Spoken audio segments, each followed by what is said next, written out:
Morning to all. அனைவருக்கும் இனிய காலை வணக்கம். Hi-tech lab ICT training. ICT meaning information and communication technology. Batch 1 from 12th August to 18th August. Day 1. Venue Government Girls Higher Secondary School, Thirupuvanam, 630-611, Sivaganga District. Dice code is 33230400-109. I am the coordinator of the program. My name is K. Jaykumar from the Department of Physics. My mail ID is kjkphysics@gmail.com. Objective of the program. Government of Tamil Nadu School Education Department, the ICT program 5-day training program for all teachers conduct பண்றாங்க. ஒவ்வொரு பேட்சை conduct பண்றாங்க. இந்த ப்ரோக்ராமுக்குள்ள objective நோக்கம் என்ன? நோக்கம் பார்க்கும்போது first இந்த ப்ரோக்ராமே government school டீச்சர்ஸுக்கு தான். கவர்மெண்ட் ஸ்கூல் டீச்சர்ஸை என்ன ஆக்கணும்? First 100% computer literacy. அனைத்து பிரைமரி ஸ்கூல்ல இருந்து மிடில் ஸ்கூல் தொடங்கி அனைவருக்குமே middle school, high school and higher secondary school அனைத்து ஆசிரியர்களுக்கும் 100% கம்ப்யூட்டர் லிட்ரஸி. தட் மீன் இந்த 5 நாள் ட்ரைனிங் முடிச்ச பிறகு யாருமே ஒரு ஆசிரியருமே எனக்கு கம்ப்யூட்டர் தெரியாது, கணினி பயன்படுத்த தெரியாது அப்படி சொல்லக்கூடாது.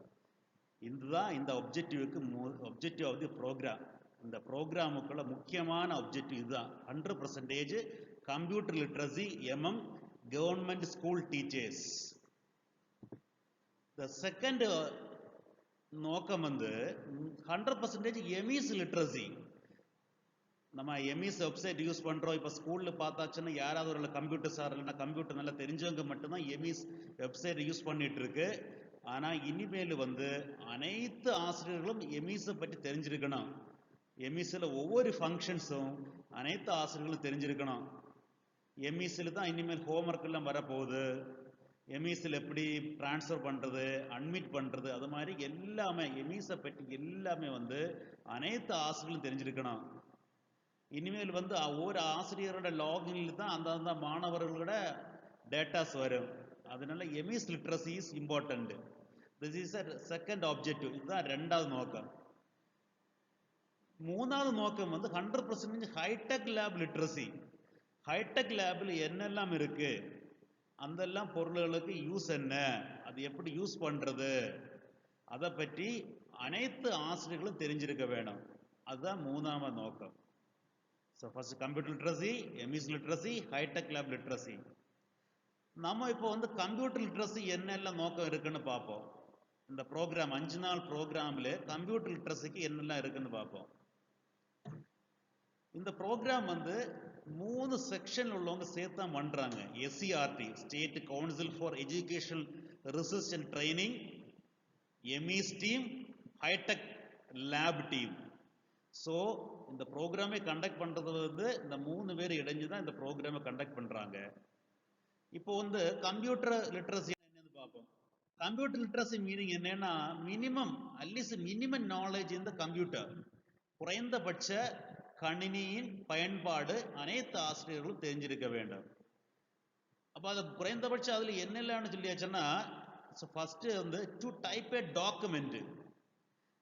இப்போ நிறைய பேர் கம்ப்யூட்டர் தெரிஞ்சவங்களுக்கு என்னன்னா அவங்க டைப் பண்ணுவாங்க, எம்எஸ் வேர்டில் பண்ணுவாங்க. நம்ம இனிமேல் லிப்ரே ரைட்டர்ல பண்ணுவோம்.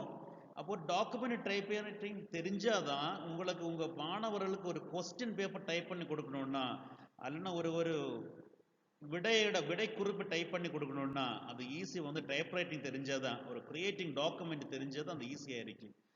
அதுதான் கம்ப்யூட்டர் லிட்ரஸில first, to type a document. ரெண்டாவது டு மேக் ஏ ஸ்ப்ரெட்ஷீட். ஸ்ப்ரெட்ஷீட்னு சொல்லக்கூடியது என்னன்னா எம்எஸ் மைக்ரோசாஃப்ட்ல எக்ஸல்னு சொல்லுவாங்க. லினக்ஸில் லிப்ரையில் வந்து நம்ம வந்து லிப்ரை கேல்க்னு சொல்லுவாங்க. அப்போ ஸ்ப்ரெட்ஷீட்னு சொல்லக்கூடிய டேட்டா கலெக்ஷனுக்கு ரொம்ப முக்கியமானது அது. இப்போ நம்ம வந்து ஈஸி மெத்தட்னு சொல்லக்கூடியது என்னன்னா, நம்ம ஒரு ரேங்கார்டு போடணும்னா ஒரு ரேங்கார்டு ஈஸியாகிட்டு நமக்கு வந்து ஸ்ப்ரெட்ஷீட்டில் போடலாம். மினிமம் அவங்கவுங்க கிளாஸுக்கான ரேங்கார்டு கன்சாலிடேட்டு மார்க் ஷீட்டு போடுறதுக்காக படிக்க வேண்டும். தேர்டு ஆப்ஷன் என்னன்னா, டு கிரியேட் அ ப்ரெசன்டேஷன். இப்போ நம்ம வந்து டிஜிட்டல் வேர்ல்டு வந்திருக்கு, நிறைய ஸ்கூல்களில் வந்து ப்ரொஜெக்டர் வந்துடுச்சு. அப்போ நம்ம வந்து ஒரு ப்ரெசன்டேஷன் கிரியேட் பண்ணணும். பிபிடி, அதாவது மைக்ரோசாஃப்ட் ஆஃபீஸில் பிபிடின்னு சொல்லுவாங்க, பவர் பாயிண்ட் ப்ரெசன்டேஷன் சொல்லுவாங்க. நம்ம யூஸ் பண்ணக்கூடிய லினக்ஸில் வந்து we are saying as presentation சொல்லுவாங்க. அப்போ அந்த ப்ரெசன்டேஷன் வந்து கிரியேட் பண்ணது இந்த முக்கியமான நோக்கம். ஒரு ப்ரெசன்டேஷன் உருவாக்கியாச்சுன்னா, ஒரு பிபிடி உருவாக்கியாச்சுன்னா அது டீச் பண்ணதுக்கு ரொம்ப இம்பார்ட்டண்ட் ஆயிருக்கும். Very easy to reach the students. Presentation PPT வழியாக ஒரு பாடம் நடத்தியாச்சுன்னா அந்த சிலபஸ் வந்து சீக்கிரம் முடிக்கவும் செய்யும், நல்லாவும் முடிக்கவும் செய்யும், குழந்தைகளுக்கு மாணவர்களுக்கு எளிதாக புரியவும் செய்யும். ஸோ ஃபோர்த் எய்ம் வந்து கம்ப்யூட்டர் இண்டஸ்ட்ரியில் என்ன எய்ம்னா, பி அவேர் ஆஃப் இன்டர்நெட். இன்டர்நெட்டை பற்றி நம்ம நிறைய டீச்சர்ஸ் வந்து all teachers are using Android phones or smart phones another company also. அப்போ அனைத்து ஆசிரியர்களுமே ஸ்மார்ட் ஃபோன் பயன்படுத்தினாலே அனைவருக்குமே இமெயில் ஐடி இருக்கு. அப்போ அந்த இமெயில் ஐடியில் எப்படி இமெயில் அனுப்புறதுன்னு தெரியாது. இமெயில் ஐடி எல்லாரும் இருக்கு, அந்த இமெயில் ஐடியில் வந்து இமெயில் எப்படி அனுப்புறது, ரிசீவ் பண்ணது அது தெரியாது. அப்போ இந்த 5 நாள் ப்ரோக்ராமில் நாங்கள் வந்து எப்படி இமெயில் அனுப்புறது, எப்படி யூடியூப் சேனல் கிரியேட் பண்ணுறது, எப்படி ஸ்ட்ரீம் யார்டில் போய் யூடியூப் லைவில் வந்து 2க்கு மேற்பட்ட ஸ்க்ரீன் ஷேர் பண்ணுறது, இப்படியெல்லாம் சொல்லிக் கொடுக்க போகிறோம். ஸோ கம்ப்யூட்டர் லிட்ரஸியில் வந்து இதெல்லாம் வருது. மினிமம் நமக்கு வந்து அட்டென்ட் பண்ண வேண்டியது at least to type a document, that means ஒரு கொஸ்டின் பேப்பராவது அவங்களா ரெடி பண்ணுறதுக்கு, டைப் பண்ணுறதுக்கு. அடுத்தபடியாக வந்து ஒரு ரேங்கார்டு, ஒரு மார்க் ஷீட் ரெடி பண்ணுறதுக்கு ஸ்ப்ரெட்ஷீட்டில். அடுத்தபடியாக அவங்க டாபிக்கு, அவங்கவுங்க சப்ஜெக்ட்டுக்கு ஒரு ப்ரெசன்டேஷன் கிரியேட் பண்ணுறதுக்கு நம்ம இந்த ப்ரோக்ராம் யூஸ் பண்ணுறோம். அடுத்தபடியாக இன்டர்நெட் யூஸ் பண்ணுறது, இன்டர்நெட்டில் எப்படி ப்ரௌஸ் பண்ணுறது, வாட் ஆர் தி ப்ரௌசர்ஸ் தேர், இன்டர்நெட்டில் எப்படி யூடியூப்பில் வந்து ஒரு சேனலே கிரியேட் பண்ணுறது, எப்படி உங்கள் வீடியோஸ் எப்படி அப்லோட் பண்ணுறது, இதெல்லாம் வந்து அது மாதிரி ஸ்ட்ரீம் யார்டு யூஸ் பண்ணி எப்படி எல்லாம் நமக்கு வந்து அந்த இன்டர்நெட்டில் வந்து லைவ் சேட் எப்படி பண்ணலாம், லைவ் டிரான்ஸ்மிஷன் எப்படி பண்ணலாம், இதெல்லாம் நம்ம படிக்க போகிறோம்.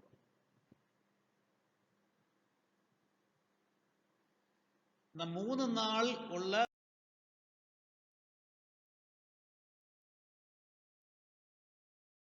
பயிற்சி தான் இது. 3 நாள் உள்ள பயிற்சியில வந்து டே 1 தான் இன்னைக்கு. ஃபர்ஸ்ட் டேயில் உள்ளது வந்து computer basics. The heading for first day is computer basics. அடிப்படை கணினியின் பற்றி நம்ம படிக்க போறோம். கம்ப்யூட்டர் பேசிக்ஸ்ல என்ன படிக்கிறோம் என்னன்னா, அதுக்கு முன்னாடி நமக்கு வந்து ஒரு கொஸ்டின் இருக்கு. இந்த சிம்பல், இந்த நீங்க பார்க்கக்கூடிய symbol, what is that symbol? அனைவருக்கும் தெரிஞ்ச சிம்பல் தான், நீங்க எல்லாருமே பார்த்துருப்பீங்க, எல்லாருமே யூஸ் பண்ணிருக்கீங்க. இந்த சிம்பல் எது?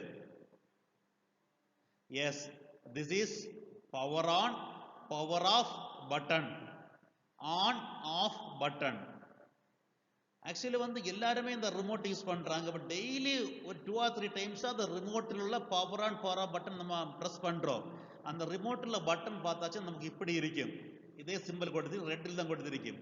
Not only remote of TV, remote of DTH, remote of the DVD player, அது மட்டும் இல்லை, வாஷிங் மிஷின் ஆன் பண்ணாலும் வாஷிங் மிஷின்லேயும் ஆன் ஆஃப் சுவிட்ச் இப்படி தான் கொடுத்திருக்கும்.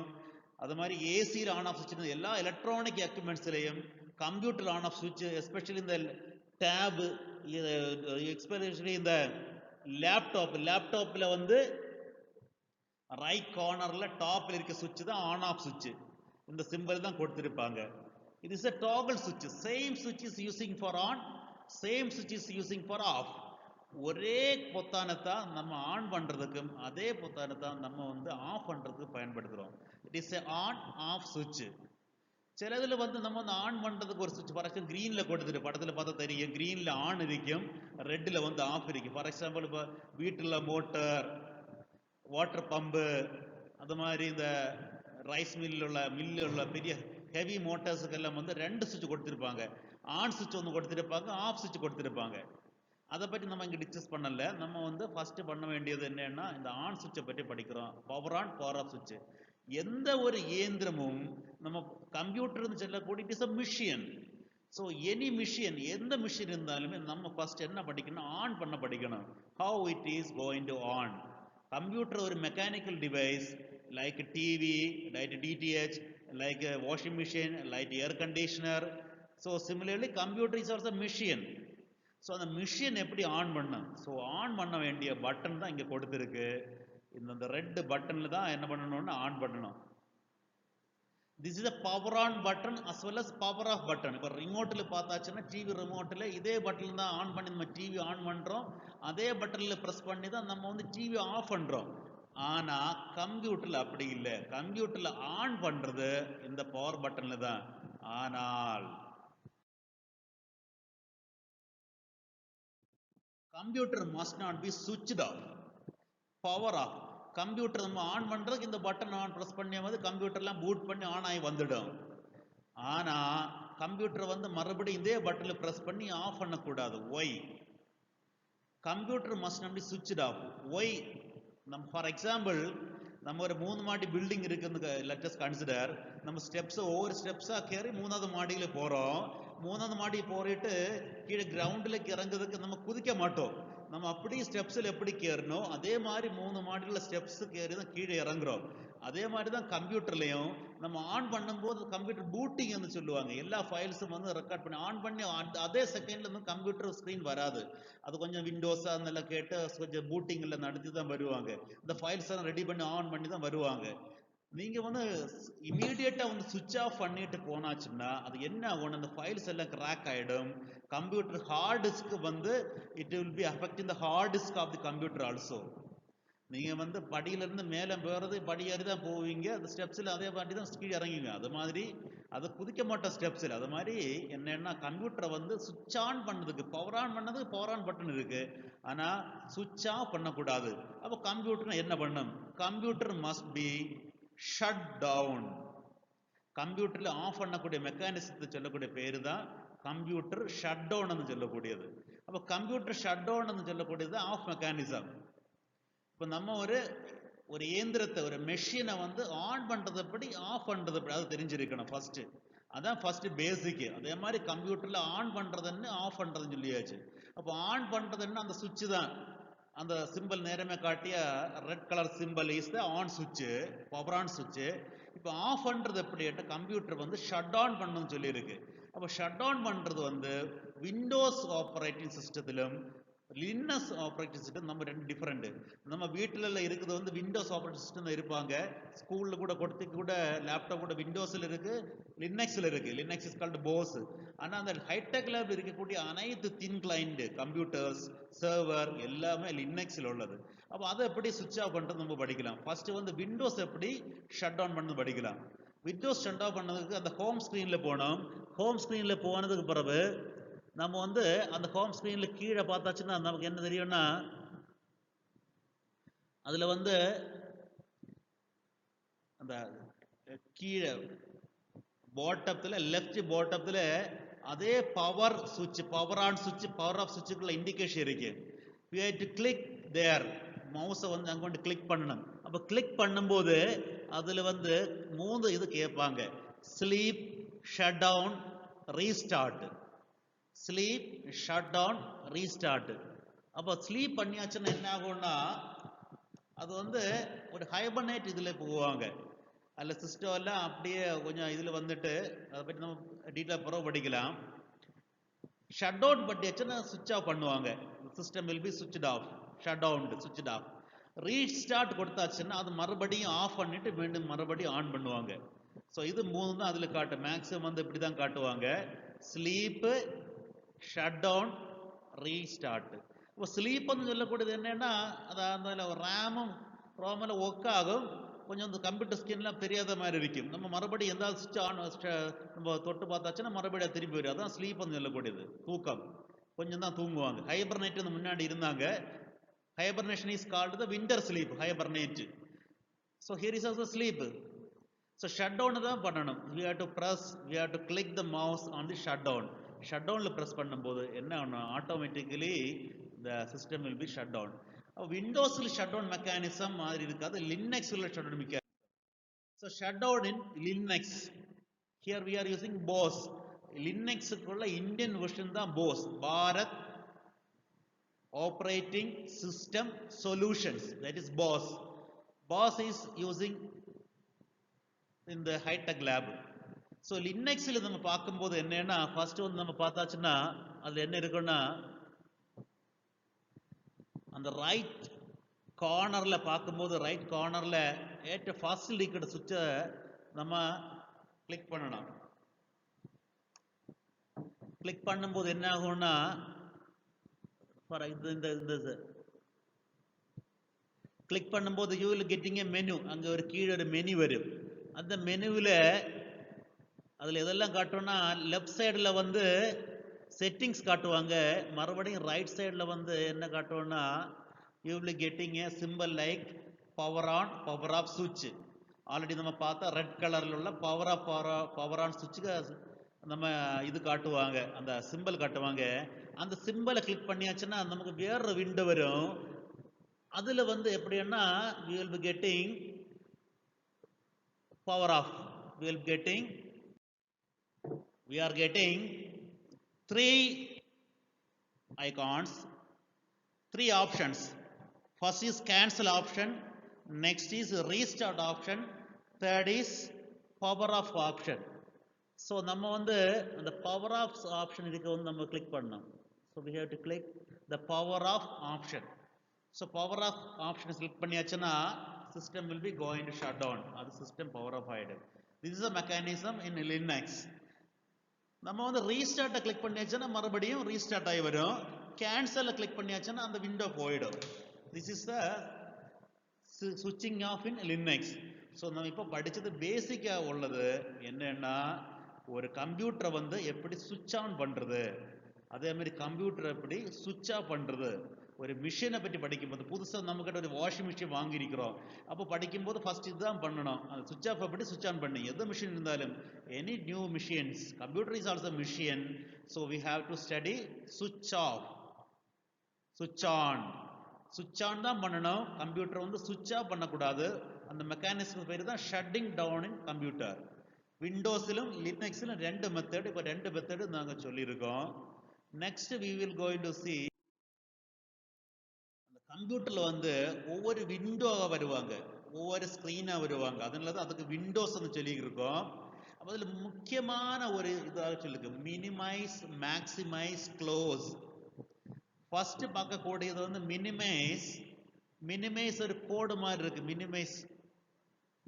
அப்போ மினிமைஸ் என்ன பண்ணோம்னா, ஒரு ஸ்கிரீன் இருந்தாச்சுன்னா அதை வந்து சின்னதாக மாற்றுவாங்க.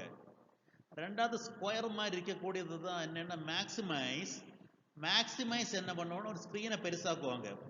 இப்போ மினிமைஸ் பண்ணி வச்சிருக்கக்கூடிய ஸ்க்ரீனில் வந்து இந்த மேக்சிமைஸ் ஐக்கானை கிளிக் பண்ணியாச்சுன்னா அது வந்து பெருசாக்குவாங்க. தேர்ட் இஸ் இந்த கிராஸ் மார்க், பெருக்கல் குறி இருக்கக்கூடியது வந்து க்ளோஸ் பட்டன்.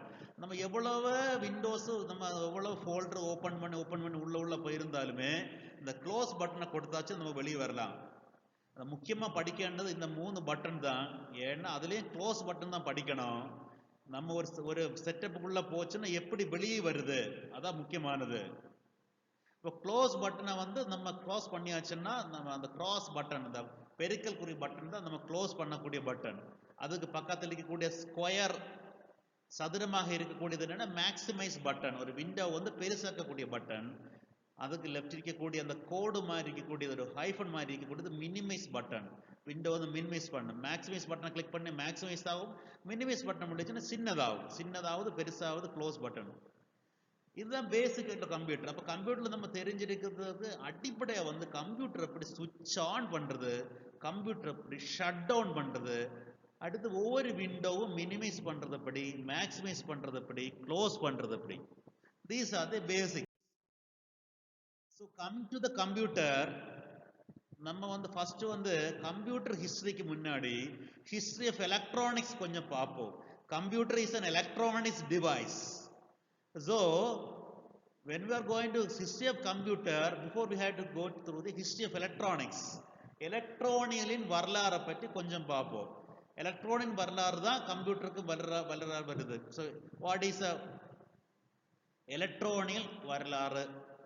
அப்போ ஹிஸ்டரி ஆஃப் எலக்ட்ரானிக்ஸில் ஃபர்ஸ்ட் ஸ்டார்டிங் ஃப்ரம் எலக்ட்ரானின் பரிணாம வளர்ச்சியை பற்றி வந்து பார்க்குறோம். அதில் பார்த்தாச்சுன்னா நமக்கு தெரியும், இந்த ஃபோனை பற்றி கொடுத்துருக்கு. ஃபோனு வந்து ஒவ்வொரு காலகட்டத்தில் ஃபோனு அது மாதிரி அதில் வந்து இந்த டேப்லெட் மாதிரி இதில் கொடுத்துருக்கு. இந்த எலக்ட்ரானிக்ஸ் அப்பேரட்டஸ் இதெல்லாம் கொடுத்து இந்த ஸ்க்ரீனில் கொடுத்துருக்குது எலக்ட்ரானிக்ஸ் அப்பேரட்டஸ் ஆகும். There are two types of machines, electronics and electrical. Electrical fan, mixie, grinder இதெல்லாம் வந்து electrical mechanics. And electronics உள்ளது so laptop, computer, so washing machine is also electronics இருக்கு, electrical இருக்கு. அந்த ஸ்பீட் எல்லாம் கண்ட்ரோல் பண்றது எலக்ட்ரானிக் டிபார்ட்மெண்ட் தான். phone is also electronic, mobiles, mobile camera இதெல்லாம் வந்து electronics. So electronic பரிணாம வளர்ச்சி பார்க்குறோம். ஸ்டெப் பை ஸ்டெப்பாக பார்ப்போம். ஃபர்ஸ்ட் வந்தது என்னன்னா வெற்றிட குழாய். 1897 தான் வெற்றிட குழாய் கண்டுபிடிச்சிருக்கு. வேக்யூம் டியூப்னு சொல்லுவாங்க. எலக்ட்ரானிக்ஸ்ல டிபார்ட்மெண்ட்ல ஃபர்ஸ்ட் கண்டுபிடிச்சது வந்து வெற்றிட குழாயாகும். வெற்றிட குழாயில படம் நம்ம பார்க்குறோம். வெற்றிட குழாயில டிஃபரெண்ட் டைப்ஸ் ஆஃப் வெற்றிட குழாய் இருக்கு. ட்ரையோடு, பென்டோடு அப்படின்னு நம்ம சொல்லுவாங்க. இந்த நம்பர் ஆஃப் லெக்ஸை பற்றி சொல்லுவாங்க. வெற்றிட குழாயில பார்த்தாச்சுன்னா கீழே ஒரு லெக் இருக்கு, உள்ள ஒரு குழாய். அந்த குழாய் வந்து வேக்யூம் ஆகும்.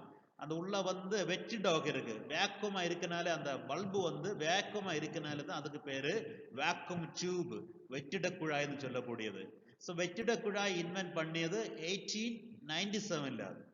ஸோ வெற்றிட குழாய் நீங்க வெற்றிட குழாய் பார்த்துருக்கிறது வாய்ப்பு இருக்கு. அதான் வெற்றிட குழாயை பயன்படுத்தக்கூடிய ரேடியோ பார்த்துருப்பீங்க. இப்போ நீங்க பார்க்க வெற்றிட குழாய் ரேடியோ, வெற்றிட குழாய் ரேடியோ லைக் திஸ் இது மாதிரி இருக்கும். ரொம்ப பெருசா இருக்கும். ரொம்ப பெருசு மட்டும் இல்லை, அந்த ரேடியோ சுவிட்ச் ஆன் பண்ணியது உடனே அது வந்து சவுண்டு வராது. ஒரு 3 minutes ஆகுது, அது மினிமம் 3 minutes ஆகும். இந்த வெற்றிட குழாய் போய் ஹீட் ஆகணும். ஹீட் ஆகி எலக்ட்ரான்ஸ் எல்லாம் லிபரேட் பண்ணி தான் வெற்றிட குழாயே ஸ்டார்ட் ஆகும். இப்போ நமக்கு வந்து இப்போ இருக்கக்கூடிய ரேடியோஸ் வந்து சுவிட்ச் ஆன் பண்ணி உடனே ரேடியோ பாட தொடங்குவாங்க. பட் வெற்றிட குழாய் ரேடியோ தான் நம்ம பார்க்குறோம். வெற்றிட குழாய் ரேடியோ வந்து நம்ம வந்து நியூஸ் 7 மணி நியூஸ் கேட்கணும்னா அது 6:58க்காவது ஆன் பண்ணணும். அப்போ தான் நமக்கு கேட்க முடியும். அது உள்ள போய் வெற்றிட குழாயில ஹீட் ஆகி பிறகு தான் நமக்கு அது ஆன் ஆகும். நீங்க பார்த்துட்டு இருக்கிறது வந்து வெற்றிட குழாய் ரேடியோ. நீங்க நிறைய பேர் பார்த்துருப்பீங்க. ஸோ வெற்றிட குழாய்க்கு பிறகு வந்தது என்னன்னா, so we are getting transistor. வெற்றிட குழாயோட அடுத்த ஸ்டெப் தான் டிரான்சிஸ்டர். டிரான்சிஸ்டர் வந்து 1948 தான் இன்வென்ட் பண்ணியிருக்காங்க. 1948 நீங்க பார்க்கக்கூடிய ஃபிகர்ல வந்து டிஃபரெண்ட் டைப் ஆஃப் டிரான்சிஸ்டர். அப்போ டிரான்சிஸ்டர்னு சொல்லும்போது அது எல்லா டிரான்சிஸ்டருக்குமே 3 லெக்ஸ் தான் இருக்கு, 3 பின் தான் இருக்கு. பிசிக்ஸ்ல it is called base, collector, emitter. அடிவாய், உமிழ்ப்பான், ஏற்பான், அந்த 3 பின் இருக்கு. டிரான்சிஸ்டர் டிஃபரெண்ட் டைப்ஸா இருக்கு. பவர் டிரான்சிஸ்டர்லாம் இருக்கு. நீங்க படத்துல பார்க்கக்கூடியது different types of transistor. Transistor invent பண்ணியது 1948. நம்ம வெற்றிட குழாயில் உள்ளது அப்படியே டிரான்சிஸ்டர் கொண்டு வந்தாங்க. வெற்றிட குழாய் சைஸில் ரொம்ப பெருசு, டிரான்சிஸ்டர் பார்த்தோன்னா ரொம்ப சின்னது. அப்ப டிரான்சிஸ்டர் வந்த பிறகுதான் டிரான்சிஸ்டர் ரேடியோ வந்தாங்க. நீங்க எல்லாரும் பார்த்துருப்பீங்க இந்த ரேடியோ. ஒரு காலத்துல ரேடியோ வந்து நம்ம வந்து ரேடியோ வந்து சொல்ல மாட்டோம், டிரான்சிஸ்டர்னு சொல்லுவாங்க. டிரான்சிஸ்டர்னு சொல்லியாலே we are meaning as radio. For example நம்ம டூத் பேஸ்ட்னு சொல்லுறதை விட நம்ம கோல்கேட்னு சொல்லுவாங்க. ஒரு காமன் நேம் கோல்கேட்னு சொல்லியாச்சுன்னா டூத் பேஸ்ட். அதே மாதிரி ஒரு காலத்துல டிரான்சிஸ்டர்னு சொல்லியாலே ரேடியோவை குறிக்கிறது தான் டிரான்சிஸ்டர். நீங்க இப்ப பார்க்கக்கூடியது டிரான்சிஸ்டர் ரேடியோ, அனைவரும் பார்த்திருப்பீங்க. ஸோ டிரான்சிஸ்டர் கண்டுபிடித்ததுக்கு பிறவாக நமக்கு வந்தது வந்து என்னன்னா ஐசி, தொகுப்பு சுற்று. ஐசி இன்டகிரேட்டட் சர்க்யூட், தொகுப்பு சுற்று. தொகுப்பு சுற்று கண்டுபிடித்த ஆண்டு வந்து 1958. 1958 தான் இன்டகிரேட்டட் சர்க்யூட், தொகுப்பு சுற்று கண்டுபிடித்தது. நீங்க பார்க்கக்கூடியது ஒரு தொகுப்பு சுற்று. இது லெக் இருக்கு. லெக் இருக்குன்னா இது ஒரு சைடுல வந்து 8 லெக் இருக்கு, அந்த மறு சைடுல 8, 16 லெக் இருக்கு. 16 பின் உள்ள ஒரு ஐசி தான், ஒரு இன்டகிரேட் சர்க்யூட் தான் இது. அந்த இன்டகிரேட் சர்க்யூட் ஸ்பெஷாலிட்டின்னா அதுக்குள்ளாலே ஒரு இன்டகிரேட் சர்க்யூட்டுக்குள்ளாலேயே ஏராளம் டிரான்சிஸ்டர்ஸ், மின்தேக்கிகள், மின் தடைகள் இதெல்லாம் நமக்கு உருவாக்கலாம். ஒரு டிரான்சிஸ்டரை ரொம்ப பெரிய சைஸ் இருக்கு, வெற்றிட கூட ரொம்ப பெரிய சைஸ், டிரான்சிஸ்டர் அதோட சின்ன சைஸ், ஆனா ஐசி வந்து அதோட சின்ன சைஸ். ஆனா ஒரு ஐசிக்குள்ளாலே lot of transistors, many number of transistors can be included. Not only transistor, மின்தடை resistor, சிறிய அமௌண்ட்லான கப்பாசிட்டர்ஸ் இன்க்ளூட் பண்ணலாம். ஆனா மின் தூண்டிய இண்டக்டன்ஸ் வந்து இது ஐசியில வந்து கொண்டு முடியாது. அது ஒரு டிமெரிட். இண்டக்டன்ஸ்னா மின் தூண்டி காயில், அதை வந்து ஐசியில வந்து கொண்டு வர முடியாது. அப்போ ஐசி வந்து ஐசியில உள்ள இந்த போர்டெல்லாம் பார்த்துருப்பீங்க. நீங்க பார்க்கக்கூடியது ஒரு ஆர்டினோ போர்டு, ஐசியை பயன்படுத்தி உள்ள ஆர்டினோ போர்டு. +2 பிசிக்ஸ் புக்கில் கொடுத்துருக்கு இந்த போர்டு. இந்த போர்டு பேர் ஆர்டினோன்னு சொல்லுவாங்க, ப்ரோக்ராமபிள் போர்டு. இந்த போர்டெல்லாம் நம்ம பயன்படக்கூடியது வந்து ஐசியில பயன்படுத்தக்கூடியது. அப்போ ஐசி கண்டுபிடிச்சப்போ ஐசியில வந்து ரேடியோ கண்டுபிடிச்சது. இது ஐசி ரேடியோ, ஐசி பயன்படுத்தக்குள்ள ரேடியோ. இது எஃப்எம் ரேடியோ. ஒரு சின்ன 2 ஐசி தான் இருக்கு. அந்த ஐசியில் சின்ன போர்டு போதும், ஒரு ஸ்பீக்கர் போதும், அது போதும். அது வந்து ஒரு வேரியபிள் கப்பாசிட்டர் கொடுத்தாச்சும் நமக்கு ஸ்டேஷன் திருப்பலாம். அந்த ஸ்டேஷன் திருப்பி வச்சுன்னா அந்த ஸ்டேஷன் பார்க்கறதுக்கு அந்த வேரியபிள் கப்பாசிட்டர் கொடுத்துருப்பாங்க, ஒரு கேங் கொடுத்துருப்பாங்க. அதை வச்சு நமக்கு வந்து ஸ்டேஷன் திருக்கலாம். ஒரு டிரான்ஸ்ஃபர், ஒரு 4-5 கப்பாசிட்டர்ஸ், 2 ஐசி, அதுல வந்து முடிஞ்சு போச்சு. ஒரு எஃப்எம் ரேடியோக்கு ரொம்ப சின்னது போதும். எஃப்எம் ரேடியோ வந்து நம்ம வந்து இப்போ செல்லுலே எஃப்எம் ரேடியோ வந்துட்டோம். அப்போ அதுக்குள்ள அட்வான்ஸ் ஸ்டேஜ் தான் இது. ரொம்ப சின்ன இதுலேயே வந்து எஃப்எம் ரேடியோவில் உருவாக்கியாச்சு. ஒரு ஸ்பீக்கர் கொடுத்தாச்சு. நீங்கள் பார்க்கக்கூடியது IC radio, integrated circuit radio. So first vacuum tube, வெற்றிட குழாய், நெக்ஸ்ட் டிரான்சிஸ்டர், தென் தோப்பு சுற்று, integrated circuit IC. Next we have find the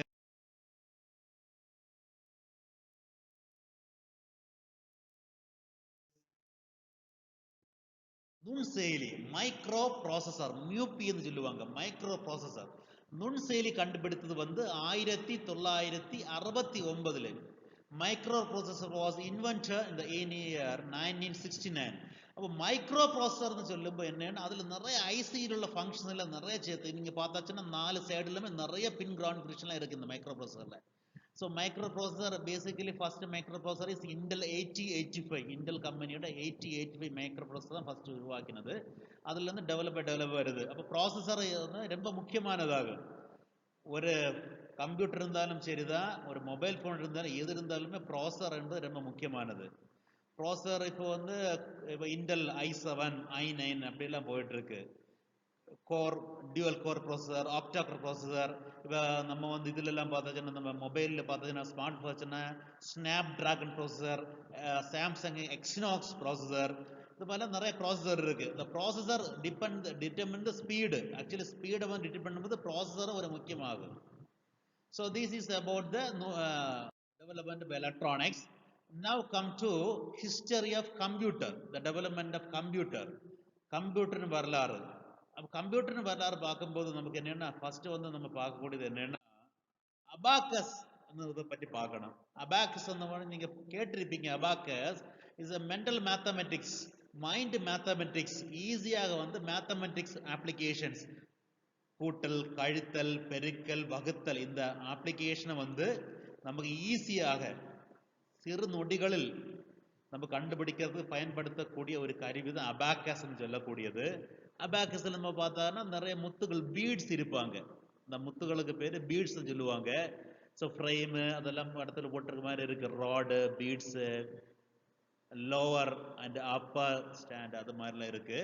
so basically abacus தான் நம்ம கால்குலேஷன் நம்ம பயன்படுத்தக்கூடிய இது.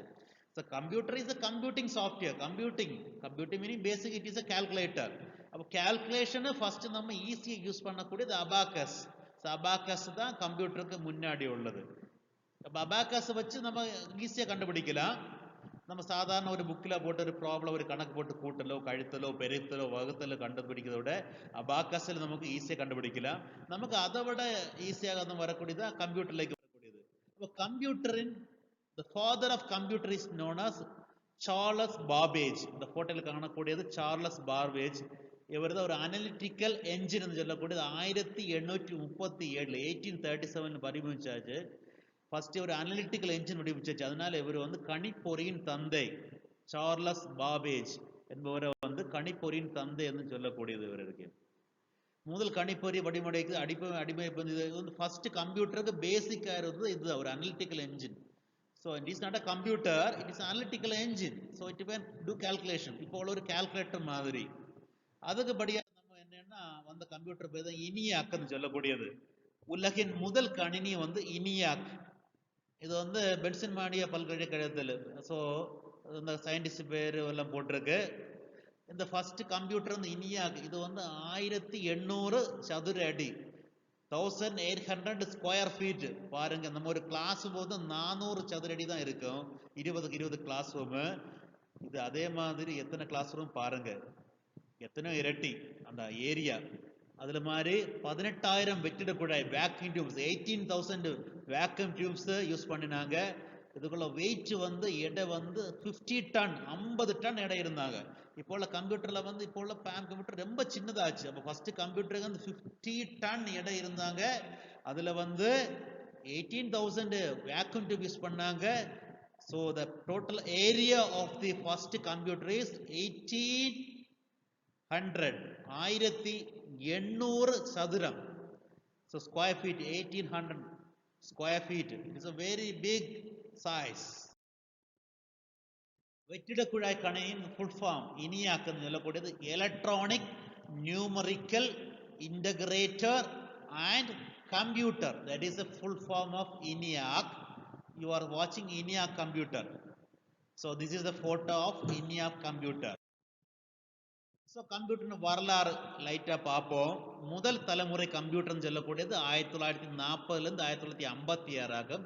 இது வேக்கம் டியூபினால் உருவாக்குனது. இது அளவில் ரொம்ப பெருசாக இருந்து, இந்த பவர் கன்சப்ஷன் ரொம்ப பெருசாக இருந்து. ஸோ நிறைய ஒரு டிரான்ஸ்ஃபார்மர் ஃபுல்லாக வோல்டேஜ் கொடுத்தா தான், டிரான்ஸ்ஃபார்மர் ஃபுல்லாக கரண்ட் கொடுத்தா தான் நமக்கு வந்து ஃபர்ஸ்ட் கம்ப்யூட்டர் ஒர்க்மா இருது. இனியாக், எட்வானாக், யூனிவாக் இதெல்லாம் இதுக்குள்ள. செகண்ட் தலைமுறை, இரண்டாம் தலைமுறை வந்து 1956 1964 இருந்தது. இதுல பேசிக்கலி வந்து டிரான்சிஸ்டர் தான் பயன்படுத்தியது. ஐபிஎம் கம்ப்யூட்டர்ஸ் எல்லாம் இதில் யூஸ் பண்ணக்கூடிய கம்ப்யூட்டராக வந்தக்கூடியது. இது வந்து முதல் தலைமுறையோட கொஞ்சம் டெவலப்மெண்ட் ஆயிருந்து, சைஸ் கொஞ்சம் குறைஞ்சு வந்துடுச்சு. இது வந்து இரண்டாம் தலைமுறை. மூன்றாம் தலைமுறை 1964 1971 வரை. இதுல வந்து இன்டகிரேட்டட் சர்க்யூட் யூஸ் பண்ணாங்க. நம்ம டெவலப்மெண்ட் எலக்ட்ரானிக்ஸ் சொன்ன மாதிரி first vacuum tube, second transistor, third integrated circuit. இது ஐபிஎம் எல்லாம் யூஸ் பண்ணாங்க. இந்த கம்ப்யூட்டர்லாம் வந்து ஐபிஎம் எல்லாம் யூஸ் பண்ணாங்க. இது கொஞ்சம் சைஸ் கொஞ்சம் கம்மியா இருந்து. Fourth stage is 1971 to 1980. இதுல வந்து யூஸ் பண்ணக்கூடியது என்னன்னா VLSI, very large scale integrated circuit. Micro ப்ராசஸருக்கு முன்னாடி உள்ள நுண் செயலி, பெரிய அளவிலான ஒருங்கிணைந்த சுவிட்சுகளை யூஸ் பண்ணாங்க. ஐபிஎம், ஆப்பிள் இதெல்லாம் யூஸ் பண்ணாங்க. இது வந்து ஸோ ஃபோர்த், நான்காம் தலைமுறை கம்ப்யூட்டர் வந்து 1970 to 1980. ஸோ ஐந்தாம் தலைமுறை, இது வந்து 1980 இருந்து இன்று வரை உள்ள நம்ம யூஸ் பண்ணக்கூடிய கம்ப்யூட்டர்லாம் வந்து ஐந்தாம் தலைமுறை கம்ப்யூட்டர்லாம் யூஸ் பண்ணக்கூடியது. இதுல வந்து அல்ட்ரா லார்ஜ் ஸ்கேல் இன்டகிரேஷன். நம்ம ஐசியில வந்து நிறைய இருக்கு, எல்எஸ்ஏ இருக்கு, விஎல்எஸ்ஏ இருக்கு, யூஎல்எஸ்ஏ இருக்கு. இதுல வந்து இன்டகிரேட்டட் சர்க்யூட் வந்து அல்ட்ரா லார்ஜ் ஸ்கேல் இன்டகிரேட்டர் தான் பயன்படுத்தக்கூடியது. இதுல வந்து பேரலல் ப்ராசஸர்ல யூஸ் பண்ணிருக்காங்க. எக்ஸ்பர்ட்ல கொஞ்சம் டீடைல் பாருங்க.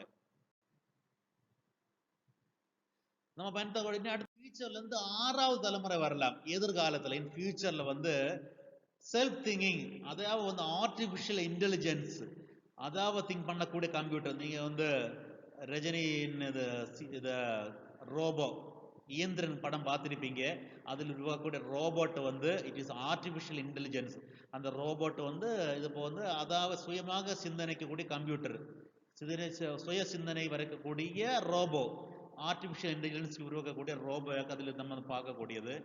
ஆக்சுவலி அது வந்து 2050 தான் தேவைன்னு சொல்லியிருக்காங்க அந்த படத்துக்கு. அது மாதிரி 2050 வரும்போதைக்கு இனி ஃபியூச்சரில் வந்து ஆர்டிபிஷியல் இன்டெலிஜென்ஸ் கம்ப்யூட்டர் உருவாக்கக்கூடியது.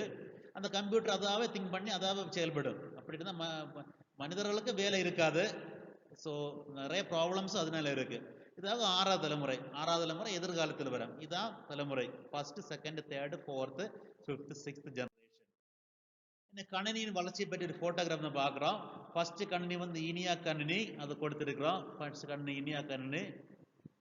அடுத்த கணினி வந்து என்னன்னா இந்த கம்ப்யூட்டர் லேப்டாப் மாதிரி ஒரு கம்ப்யூட்டர் மாதிரி இருக்கு. இன்னும் நம்ம இப்போ பார்க்கக்கூடிய கம்ப்யூட்டர். அடுத்த கம்ப்யூட்டர் வந்து பாம் டாப் கம்ப்யூட்டர்னு சொல்லுவாங்க. பாம்னா கையில் வைக்கக்கூடிய கம்ப்யூட்டர். இப்போ அதோட ரொம்ப சின்னதாக இருக்கு. இந்த ஆப்பிள் வாட்சில் வந்து கம்ப்யூட்டரில் ஃபங்க்ஷனே பண்ணுவாங்க. ரொம்ப சின்ன கம்ப்யூட்டர். ஸோ பெரிய சைஸ் 1800 சதுர அடியில் இருந்து இப்போ ரொம்ப சின்னதாக இருக்கக்கூடிய சைஸ் வரை நம்ம கம்ப்யூட்டர் போயிருக்காங்க. இப்படி தான் கம்ப்யூட்டர்னு வளர்ச்சி வந்து. So now look us go to the types of computer. Computer வந்து எதெல்லாம் டைப் இருக்கு? Mainframe computer, super computer, workstation computer, personal computer அதாவது PC, Mac, Apple Mac, laptop computer, அது மாதிரி நோட் புக் கம்ப்யூட்டர் இருக்கு. அதாவது computer மாதிரி தான் ஃபங்க்ஷன் பண்ணக்கூடிய tab and smart phone, tablet and smart phone. இதில் வந்து நம்ம சூப்பர் கம்ப்யூட்டர் கொஞ்சம் பார்க்கணும். சூப்பர் கம்ப்யூட்டர்னு சொல்லக்கூடியது இந்தியாவின் ஃபர்ஸ்ட் சூப்பர் கம்ப்யூட்டர்னு சொல்லக்கூடியது என்னன்னா Param Shivay. First supercomputer of India is Param Shivay. The latest computer is Param Siddhi. The latest computer of supercomputer of India is Param Siddhi. So பரம் சித்தி வந்து உலகத்தில் 500 கம்ப்யூட்டர் சூப்பர் கம்ப்யூட்டர் எடுத்தாச்சுன்னா இது வந்து 62வது இடத்தில் இருக்கு. நவம்பர் 16, 2020 இது ரெடி ஆயிருக்கு. So it has flop rate of 6 petaflops. Super கம்ப்யூட்டருக்குள்ள ஸ்பீடு வந்து பெட்டாஃப்ளாப்ல தான் சொல்லுவாங்க. பெட்டா என்ன 10^15. So kilo 10^3, mega 10^6, giga 10^9. So tera is 10^12. The next is peta. Peta is 10^15. 10^15. அது பேர் தான் பெட்டான்னு சொல்லக்கூடியது. சூப்பர் கம்ப்யூட்டருக்குள்ள அந்த ஃப்ளாப்ஸ் அந்த number of calculation per second, ஒரு வினாடியில் எத்தனை செயல்பாடுகள் செய்யும் சொல்லக்கூடியதான் ஃப்ளாப்னு சொல்லக்கூடியது. அந்த பரம் சித்தி கம்ப்யூட்டருக்கு வந்து 6 பெட்டா ஃப்ளாப்ஸ் இருக்கு. 6 into 10^15 ஃப்ளாப்ஸ் per செகண்ட். ஒரு செகண்ட்ல வந்து 6 into 10^5 ஃப்ளாப்ஸ் பண்ணலாம். ஆனால் நீங்க பார்க்கும்போது ஜப்பானீஸ் கம்ப்யூட்டர் ஃபுகு அதுதான் ஃபர்ஸ்ட் இடத்துல இருக்கு. இது வந்து 442 பெட்டா ஃப்ளாப்ஸாக அதுக்குள்ளே. ஸோ நம்ம வந்து 6th பெட்டா ஃப்ளாப்ஸ் தான் இருக்கு. ஃபர்ஸ்ட் கம்ப்யூட்டர் ஜப்பானீஸில் உள்ள கம்ப்யூட்டர் ஃபுகாக்கு அது வந்து 442 பெட்டா ஃப்ளாப்ஸில் இருக்கு. நம்ம இப்போ பார்க்கக்கூடிய சூப்பர் கம்ப்யூட்டர்ல ஸ்ட்ரக்சர். சூப்பர் கம்ப்யூட்டர் வந்து நம்ம பார்க்கும்போது சாதாரண கம்ப்யூட்டர் போல இருக்காது. அந்த ஸ்க்ரீனை வந்து ஒரு மாதிரி இருந்தாலுமே சிபியு வந்து லார்ஜ் சிபியூஸ் இதை பார்த்தாச்சுன்னா அடுக்கி வச்சிருக்காங்க. சிபியு வந்து சென்ட்ரல் ப்ராசஸிங் யூனிட் வந்து large number central processing unit connected. அப்படிதான் நம்ம சூப்பர் கம்ப்யூட்டர் உருவாக்குறது. இதுதான் சூப்பர் கம்ப்யூட்டர். ஸோ நம் கம்ப்யூட்டர் இதுல வந்து ரெண்டு hardware, software. What is hardware? Hardware சொல்லக்கூடியது என்னன்னா உடல், ஒரு மனிதனின் உடல் ஹார்ட்வேர் இருந்தா, சாஃப்ட்வேர் சொல்லக்கூடிய அதுக்குள்ள உயிர். உடல் மட்டும் இருந்துட்டு பலம் கிடையாது, உடலுக்கு உயிர் கொடுத்ததான் வாழ முடியும். நம்ம ஹார்ட்வேர் சொல்லக்கூடியது மனிதன் உடலா இருந்தா, சாஃப்ட்வேர் சொல்லக்கூடிய அதுக்குள்ள உயிராகும். சாஃப்ட்வேர் இஸ் உயிர், ஹார்ட்வேர் இஸ் உடல். So this is a typical computer. அப்போ கம்ப்யூட்டருக்கு எதெல்லாம் இருக்குன்னு உங்களுக்கு தெரியும். இதை ஃபர்ஸ்ட் நம்ம பார்க்கக்கூடிய ஸ்க்ரீன் பேர் மானிட்டர்னு சொல்லுவாங்க. ஸோ நெக்ஸ்ட் இருக்கக்கூடிய அந்த பாக்ஸ் பேர் it is called CPU, central processing unit. அந்த சிபியூவில் பார்த்தா கூட தெரியும் அந்த பவர் ஆன் சிம்பிள். இந்த பவர் ஆன் சிம்பிள் தான் இருக்கு. அந்த சிம்பிளில் வந்து அந்த பட்டனில் வந்து just press. There is called CPU. சிபியூக்கு மேலே இருக்கக்கூடியது வந்து என்ன it is called CDR DVD ட்ரைன்னு சொல்லுவாங்க. கீழே எல்லாம் வந்து நமக்கு வந்து யூஎஸ்பி போர்ட்டில் இருப்பாங்க.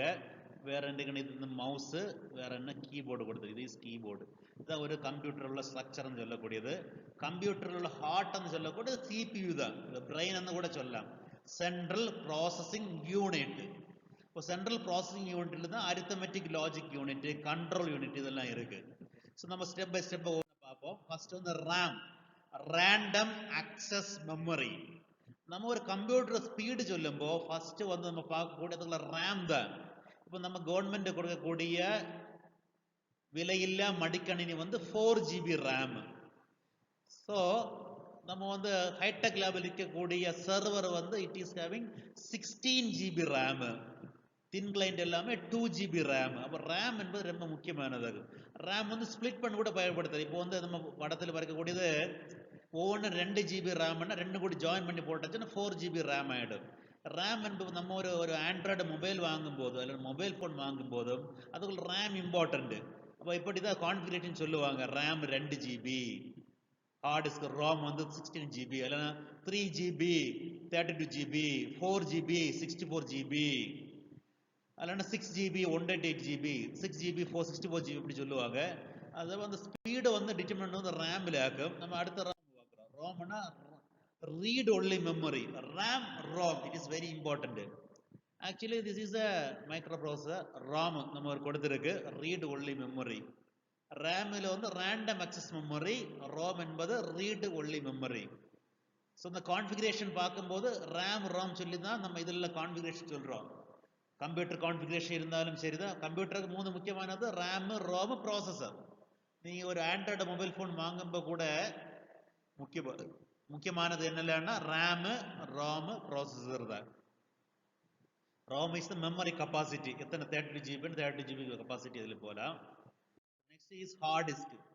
ஹார்ட் டிஸ்கில் தான் அந்த OS எல்லாம் நம்ம இதெல்லாம் ஸ்டோர் பண்ண வந்து ஹார்ட் டிஸ்கில் தான் ஸ்டோர் பண்ணி வச்சுருப்பாங்க. Hard disk is very important. Heart disk வந்து இப்போ வந்து சாதாரண இப்போ விலையில்லா மடிக்கணியில் வந்து 500 GB ஹார்ட் டிஸ்க் கொடுத்துருக்காங்க. ஹைடெக் லேபில் இருக்கக்கூடிய தின் கிளைண்ட் அதுக்கு வந்து 8 GB ஹார்ட் டிஸ்காக இருக்கு. ஹைடெக் லேபில் இருக்கக்கூடிய சர்வருக்கு வந்து 1 TB டெராபைட்னு சொல்லுவாங்க. TB meaning 10^9. So 1024 GB is 1 TB. 1024 GBக்கு பேர் தான் ஒரு TB. So this is hard disk. Then the pen drives, different types of pen drive. இது எல்லாருக்குமே தெரிஞ்சுதான் pen drive. Different shapes of pen drive.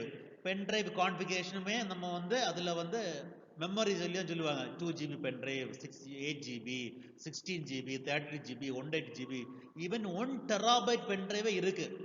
This is very costly. 16 GB pen drive கிட்டத்தட்ட 300 அந்த ரேஞ்சில் இருக்கும். இந்த பென் டிரைவ் வந்து நமக்கு என்னன்னா அந்த ஹைடெக் லேபில் தின் கிளைண்ட்ல யூஸ் பண்ண முடியாது. அது இப்போ வந்து டிசேபிளாக வச்சிருக்காங்க. தின் கிளைண்ட்ல வந்து பென் டிரைவ் யூஸ் பண்ண முடியாது. ஹைடெக் லேபில் சர்வரில் வேணும்னா பென் கிளைண்ட் கொடுக்கலாம்.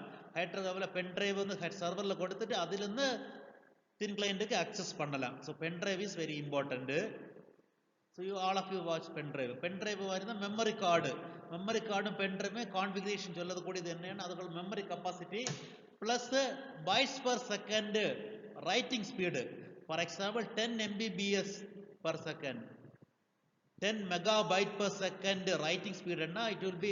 அதில் வந்து நம்ம ஸ்டோர் பண்ணும்போது கம்ப்யூட்டர்லேருந்து மொபைல்லேருந்து ஸ்டோர் பண்ணும்போது சீக்கிரம் வந்து அது ஸ்டோர் ஆகிடும். 4 MB கிளாஸ் 4 அது கிளாஸ் 10ன்னு சொல்லுவாங்க. கிளாஸ் 4ன்னா கிளாஸ் 4 வந்து 4 மெகாபைட் பர் செகண்ட். ஒரு செகண்ட்ல 4 MB டேட்டா தான் உள்ள வந்து ஸ்டோர் ஆகிடும். 10 MBps கிளாஸ் 10 சொல்லுவாங்க. அதில் வந்து ஃபாஸ்ட் ஆகிடும்.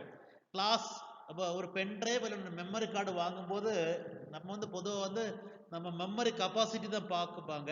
ஆனால் வந்து அந்த கிளாசிக் அந்த ஸ்டேஜோட பார்க்கணும். அந்த ரைட்டிங் ஸ்டேஜ் 4 கிளாசிக் இருந்துச்சுன்னா அது வந்து ரொம்ப கம்மி. 6 இருக்கு, 8 இருக்கு, 10.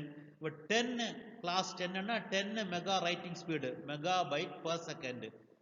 So that is a configuration of pen drive as well as a memory card. Memory கார்டில் வந்து நம்ம வந்து 10 கிளாஸ் 10 இருந்தாச்சுன்னா சீக்கிரம் வந்து நம்ம ஒரு ஃபோட்டோ எடுத்தாச்சுன்னா ஸ்டோர் பண்ண டைம் வந்து கம்மியாக இருக்கு. சீக்கிரம் வந்து ஸ்டோர் ஆகிடும். அடுத்து வந்து ஃப்ளாப்பி டிஸ்க். இது ஒன்றும் நம்ம பயன்படுத்துறதில்லை.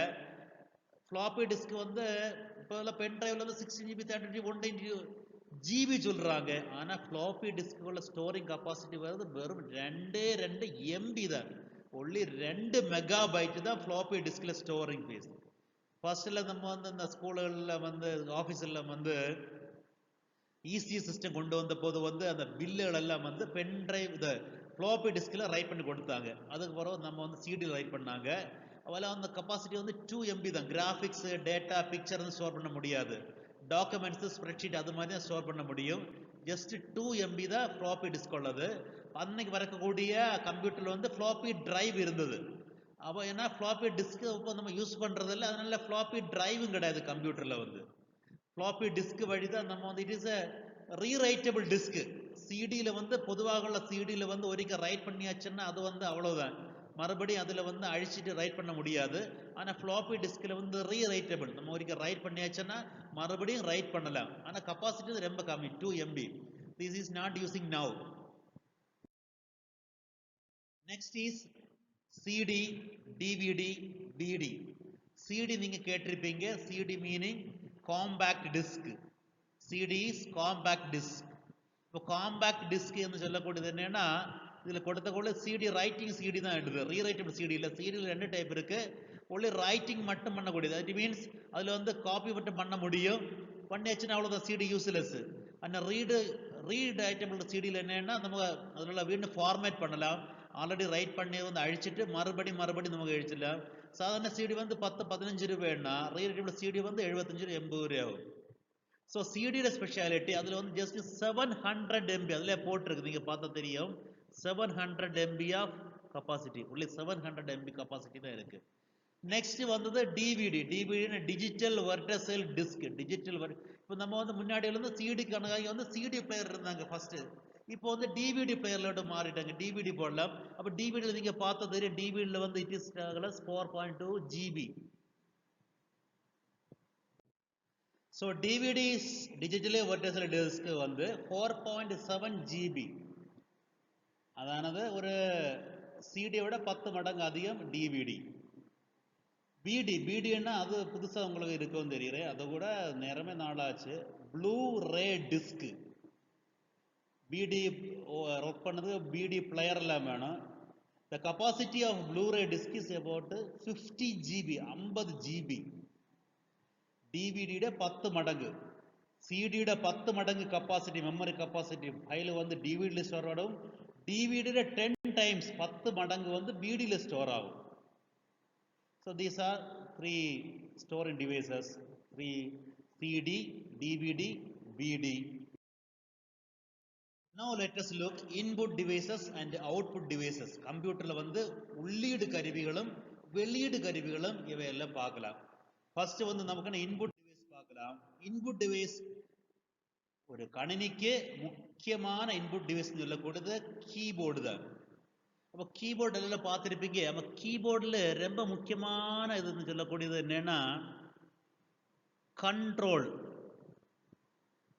கண்ட்ரோல் சுவிட்ச் ரொம்ப முக்கியமானது. அது மாதிரி ஆல்டர் சுவிட்ச் முக்கியமானது. கீபோர்டுக்கு மேல் பகுதியில் ஃபங்க்ஷன் கீ கொடுத்துருப்பாங்க.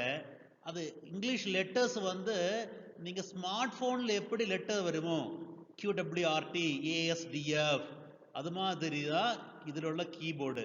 அதனால ஸ்மார்ட் போனில் டெய்லி வாட்ஸ்அப்பில் மெசேஜ் அனுப்புறவங்க, SMS அனுப்புறவங்க அவங்களுக்கெல்லாம் வந்து இந்த கீபோர்டு வந்து ஃபெமிலியர் தான். எக்ஸ்ட்ரா என்ன இருக்குன்னா ஃபங்க்ஷன்ஸ் கீ மேலே இருக்கு. இதில் கொஞ்சம் சிம்பிள்ஸ் எல்லாம் கொஞ்சம் இதாக இருக்கும். ஸ்பேஸ் பாரு, அந்த கண்ட்ரோல் கீ என்பது ரொம்ப முக்கியமான ஒரு கீ. கண்ட்ரோல் கீ என்று சொல்லக்கூடியது ஒரு முக்கியமான கீ. கண்ட்ரோல் கீஸ் ரொம்ப முக்கியமான கீ. ஸ்பேஸ் பார் என்று சொல்லக்கூடியது என்னன்னா அந்த நீளமான கீ. ஒரு கீபோர்டில் லெந்தியான கீ சொல்லக்கூடிய ஸ்பேஸ் பார். ஒரு லெட்டர் டைப் பண்ணியாச்சு, கீ அந்த டைப் பண்ணியாச்சு, ஸ்பேஸ் விடணும்னா ஸ்பேஸ் பார் தட்டணும். ஸ்பேஸ் பார் இந்த டைப்பிங், நீங்க டைப் ரைட்டிங்னு போனால் நீங்க உங்களுக்கு தெரியும், ஸ்பேஸ் பார் வந்து டைப் பண்றது வந்து இவங்க பெருவிரல தான், தம்பினால தான் டைப் பண்றோம். Type writing using your right thumb. அதே மாதிரி தான் இங்கே அப்படிதான். ஃபிங்கரிங் எல்லாம் நீங்க தெரிஞ்சோன்னா, டைப் ரைட்டிங் தெரிஞ்சிச்சுன்னா இங்கே டைப் பண்றது கொஞ்சம் ஈஸியாக இருக்கும். இந்த சைடில் லெஃப்ட் சைடில் வந்து நம்பர் பட்டன் கொடுத்துருக்கு. அது மாதிரி வேறொரு பட்டன் என்னன்னா அதில் இருக்கக்கூடியது என்னன்னா பேக் ஸ்பேஸ் பட்டன். ஏதாவது ஒரு டைப் பண்ணிட்டு நம்ம வந்து பேக் ஸ்பேஸ் டைப் பண்ணியாச்சுன்னா அது வந்து அழிஞ்சு போயிடும். டீலைட் பட்டன் இஸ் இம்பார்ட்டன்ட். அது மாதிரி நமக்கு வந்து ஆரோ கீ இருக்கு. ஆரோ கீ சொல்லக்கூடியது என்னன்னா டாப் பாட்டம் லெஃப்ட் ரைட். மேல் நோக்கி போகலாம், கர்சர் கீழ் நோக்கி கொண்டு போகலாம், லெஃப்ட் போல ரைட் போல. இதான் இந்த கீபோர்டு சொல்லக்கூடியது. ஸோ நான் look to the laptop keyboard.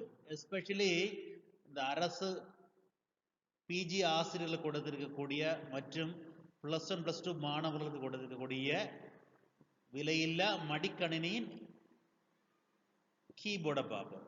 அப்போ இதான் கீபோர்டு. அப்போ லேப்டாப் கீபோர்டில் வந்து நம்ம வந்து கர்சர் மவுஸை வந்து மூவ் பண்ணதுக்கு நமக்கு என்ன இருக்குன்னா, நம்ம வி ஹேவ் இந்த செக்ஷனில் வந்து நம்ம டைப் பண்ணி நமக்கு வந்து you can move the mouse there. அதில் இதே மாதிரி இந்த கண்ட்ரோல், அதில் முக்கியமாக இந்த control key, then Windows key, அது மாதிரி டேபு, தென் இந்த எஸ்கேப் கீ. எஸ்கேப் கீ சொல்லக்கூடியது என்னன்னா நம்ம வந்து ஏதாவது ஒரு ஃபங்க்ஷன் அடிச்சோன்னா அது எஸ்கேப் ஆகுது, வெளியே வர்றதுக்கு பயன்படுத்தும். இதில் டைப் ரைட்டிங் வந்து நமக்கு வந்து Tamil type writing, phonetic type writing very easy in this laptop keyboard.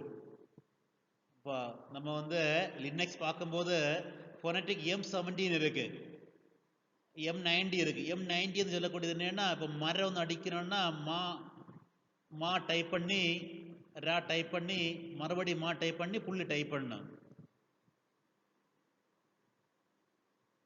அதே மாதிரி ஃபோனட்டிக் M17 என்ன மரம்னா MARAM அப்படி டைப் பண்ணணும். அப்போ வந்து மரம் வந்து வரும். It is a phonetic M17. Unicode type பண்ணுறதுக்கு இந்த கீபோர்டு ரொம்ப ஈஸியாக இருக்கும். இப்போ கால் வந்து டைப் பண்ணோன்னா கா டைப் பண்ணிட்டு ஆ டைப் பண்ணிட்டு லா டைப் பண்ணிட்டு இந்த புள்ளி டைப் பண்ணணும். அப்போ கால் வந்து வரும். This is the laptop keyboard. Now we are coming in சுட்டி மவுஸ். சுட்டி காட்டக்கூடியது சுட்டி என்று சொல்லலாம். மவுஸ் என்று சொல்லக்கூடியது ஒரு கம்ப்யூட்டரின் உள்ளீடுல ரொம்ப முக்கியமானது. இந்த விண்டோஸ் வரும் முன்னாடி வந்து நமக்கு மவுஸ் கிடையாது, நம்ம கீபோர்டில் தான் எல்லாமே பண்ணிட்டு இருந்து. விண்டோஸ் வந்த பிறகு, மைக்ரோசாஃப்டில் விண்டோஸ், லினக்ஸ் இதெல்லாம் வந்த பிறகு, டாஸ் இருந்த போது, டிஸ்க் ஆப்ரேட்டிங் சிஸ்டம் என்று சொல்லுவாங்க. டாஸ் இருந்த போது நமக்கு வந்து கீபோர்டில் தான் எல்லாமே பண்ணிட்டு இருந்து. அதுக்கு பிறகு விண்டோஸ் வந்துடுச்சு. விண்டோஸ் வந்த பிறகு இந்த சுட்டி மவுஸ் கூட வந்துடுச்சு. நமக்கு வந்து 3 டைப்ஸ் ஆஃப் சுட்டி இருக்கு. இயந்திரவியல் மெக்கானிக்கல் மவுஸ், ஆப்டிக்கல் ஒளியியல் சுட்டி, லேசர் சுட்டி. நம்ம வந்து பொதுவாக பயன்படுத்தக்கூடியது வந்து ஆப்டிக்கல் மவுஸை இப்போ யூஸ் பண்ணோம். முன்காலங்களில் வந்து மெக்கானிக்கல் சுட்டி பயன்படுத்தியாங்க. அதில் ஒரு ஸ்பெரிக்கல் பால் இருக்கும். அந்த ஸ்பெரிக்கல் பால் வந்து மூவ் பண்ண அனுசரித்து மவுஸ் வந்து மூவ் ஆகும். இப்போ நம்ம பயன்படுத்தக்கூடியது ஆப்டிக்கல் மவுஸ் தான் யூஸ் பண்ணுவாங்க. ஆப்டிக்கல் மவுஸ் இஸ் வெரி சீப்பு. ஒயர்டு மவுஸ் 125 rupees தான் ஆகும். ஆனால் ஒயர்லெஸ் மவுஸ் கொஞ்சம் இதாக இருக்குது, 300-400 அந்த ரேஞ்சில் இருக்கும். அப்போ சுட்டி வந்து நமக்கு வந்து அந்த மவுஸில் வந்து சுட்டி காட்டக்கூடியதாகும்.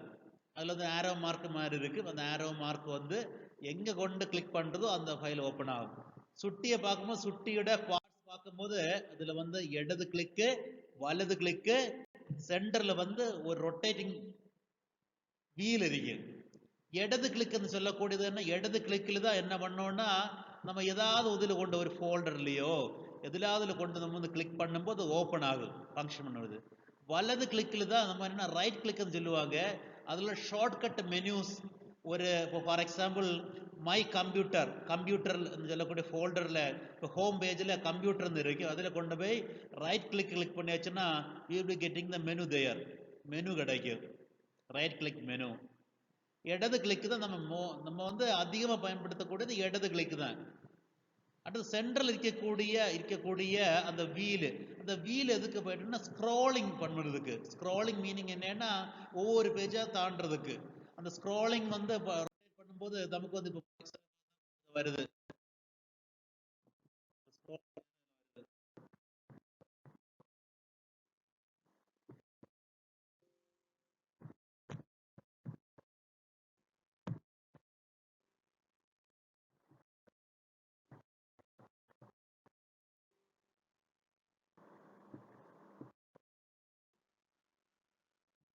இப்போ மவுஸை பற்றி சொல்லும் போது மவுஸில் வந்து ஸ்க்ரோலிங் பண்ணுறதுக்கு பயன்படுத்தும். நீங்கள் வந்து கண்ட்ரோல் பட்டனையும் மவுஸ் பட்டனையும் சேர்த்து அமர்த்தியாச்சுன்னா, இப்போ ஸ்க்ரோல் பண்ணியாச்சுன்னா, if you rotate, press control button, then rotate the scrolling wheel. அந்த 2 கிளிக்கு இடையில உள்ள அந்த வீலை வந்து ஸ்க்ரோல் பண்ணியாச்சுன்னா உங்களுக்கு வந்து ஜூம் இன் ஆகும். ஃப்ரண்ட்ல ரொட்டேட் பண்ணியாச்சுன்னா ஜூம் ஆகும், இன் ஆகும். பேக்கில் ரொட்டேட் ஜூம் அவுட் ஆகும். நமக்கு ஒரு பேஜ் வந்து நம்ம எடுக்கக்கூடிய ஒரு ஃபார் எக்ஸாம்பிள் ஒரு பிடிஎஃப் பேஜாக இருக்கட்டு, அது வந்து ஸ்க்ரோல் பண்ணுறதுக்கு வந்து ஜூம் இன் பண்ணுறதுக்கு வந்து கண்ட்ரோல் பட்டனையும் நம்ம அந்த வீலையும் வந்து ஃப்ரண்ட்லோட் ரொட்டேட் பண்ணியா போதும். பேக்கில் ரொட்டேட் பண்ணியாச்சுன்னா என்ன ஆகும்னா ஆட்டோமேட்டிக்கல் அது வந்து ஜூம் அவுட் ஆகும், சின்னதாகி மாறிடும். அடுத்தபடி நமக்கு வரக்கூடியதை வந்து இன்புட்டு இதில் வந்து ஸ்கேனர் ஆகும். ஸ்கேனர்னா வருடி என்று சொன்ன ஒரு பேர். இப்போ வந்து நமக்கு நிறைய ஸ்கேனர் வந்துடுச்சு. இப்போ ஸ்மார்ட் ஃபோன் வந்ததுலேருந்து இப்போ நம்ம வந்து Adobe scanner, tap scanner, already ஒரு கேம் ஸ்கேனர் ஒன்று இருந்தது, கவர்மெண்ட் பேன் பண்ணிட்டாங்க. அது மாதிரி ஸ்கேனர் இப்போ அடோப் ஸ்கேனரில் தான் அந்த +2 ஸ்டூடெண்ட்ஸுக்கு +1 ஸ்டூடெண்ட்ஸு 10th ஸ்டூடெண்ட்ஸ் எல்லாம் வந்து அந்த கொஸ்டினை எழுதி அனுப்ப சொல்கிறாங்க. நமக்கு அடோப் ஸ்கேனில் வந்து யூஸ் பண்ணி நமக்கு கரெக்டும் பண்ணலாம். அப்போ அது மாதிரி உள்ளது ஸ்கேனர்னு சொல்லக்கூடிய அதாகும். நம்ம வந்து நமக்கு தெரியும் அந்த மாதிரி ஸ்கேனர் இருக்கு, அல்லாத ஸ்கேனர் இருக்கு. நம்ம படத்தில் பார்க்கக்கூடியது வந்து கைரேகை வருடி ஸ்கேனருக்கு தமிழ் வந்து வருடி. Finger print scanner. இப்போ ஃபிங்கர் பிரிண்ட் ஸ்கேனர் உங்களுக்கு எல்லாருக்குமே தெரிஞ்சது தான். முன்னாடி வந்து நம்ம வந்து அட்டன்ஸுக்கு வந்து ஃபிங்கர் பிரிண்ட் வச்சு தான் போட்டுருந்து. அதான் ஒரு ஸ்கேனர் தான், அதுவும் ஒரு ஸ்கேனர் தான். அடுத்து வந்து நம்ம பார்க்கக்கூடியது என்னன்னா பார்கோடு ஸ்கேனர். பார்கோடு ஸ்கேனர் சொல்லக்கூடிய நம்ம படத்தில் பார்க்கறது இதுதான் பார்கோடு ஸ்கேனரு. உங்களுக்கு கியூஆர் கோடுன்னு சொல்லக்கூடியது இதுதான். இந்த லெஃப்ட் உள்ளதான் கியூஆர் கோடு, ரைட்டில் உள்ளது பார்கோடு. கியூஆர் கோடா இருக்கட்டும், பார்கோடா இருக்கட்டும், இது ஸ்கேன் பண்றதுக்கு. இது நீங்க எல்லாரும் பார்த்துருப்பீங்க. ஷாப்ஸ்ல எல்லாம் போய் நம்ம பொருள் வாங்கும்போது அந்த பில்லிங் செக்ஷன்ல போகும்போது அந்த பொருளை பார்த்துட்டு இந்த இந்த மிஷினை வந்து காட்டுவாங்க. அந்த பார்கோட்ல விட்டு அந்த காட்டும்போது டக்குன்னு அதுக்குள்ள ரேட் எவ்வளவு, அந்த டிஸ்கிரிப்ஷன் ஆஃப் தி இந்த நம்ம என்ன பொருள் வாங்கியோ அதுக்குள்ள விளக்கம் இதெல்லாம் நமக்கு காட்டுவாங்க. அது மாதிரி இந்த கியூஆர் கோடை நம்ம ஸ்கேன் பண்றதுக்கு பயன்படுத்திய பேர் தான் பார்கோடு ஸ்கேனர். நீங்க எல்லாருமே பார்த்துருப்பீங்க. இந்த பார்கோடு ஸ்கேனர் மாதிரி வேற ஸ்கேனர் இருக்கு.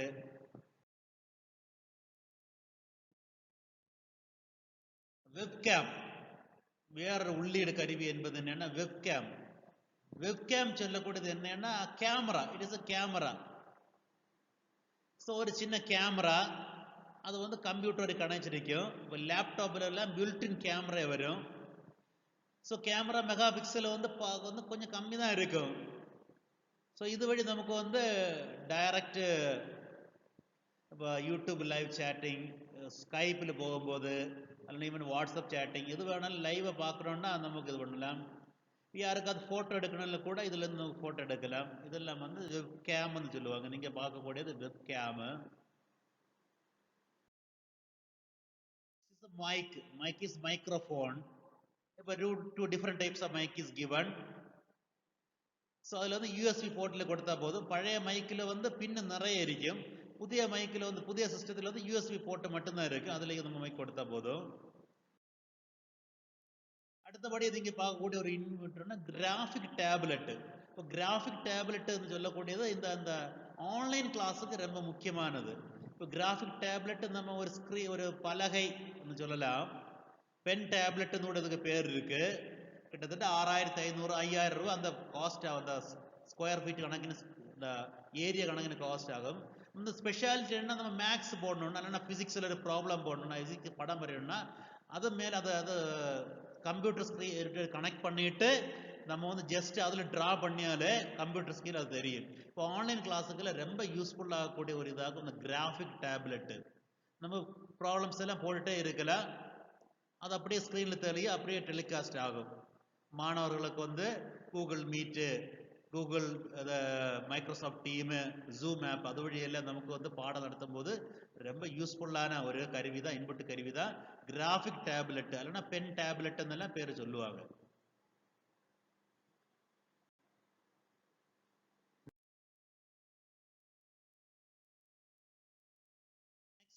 Joystick.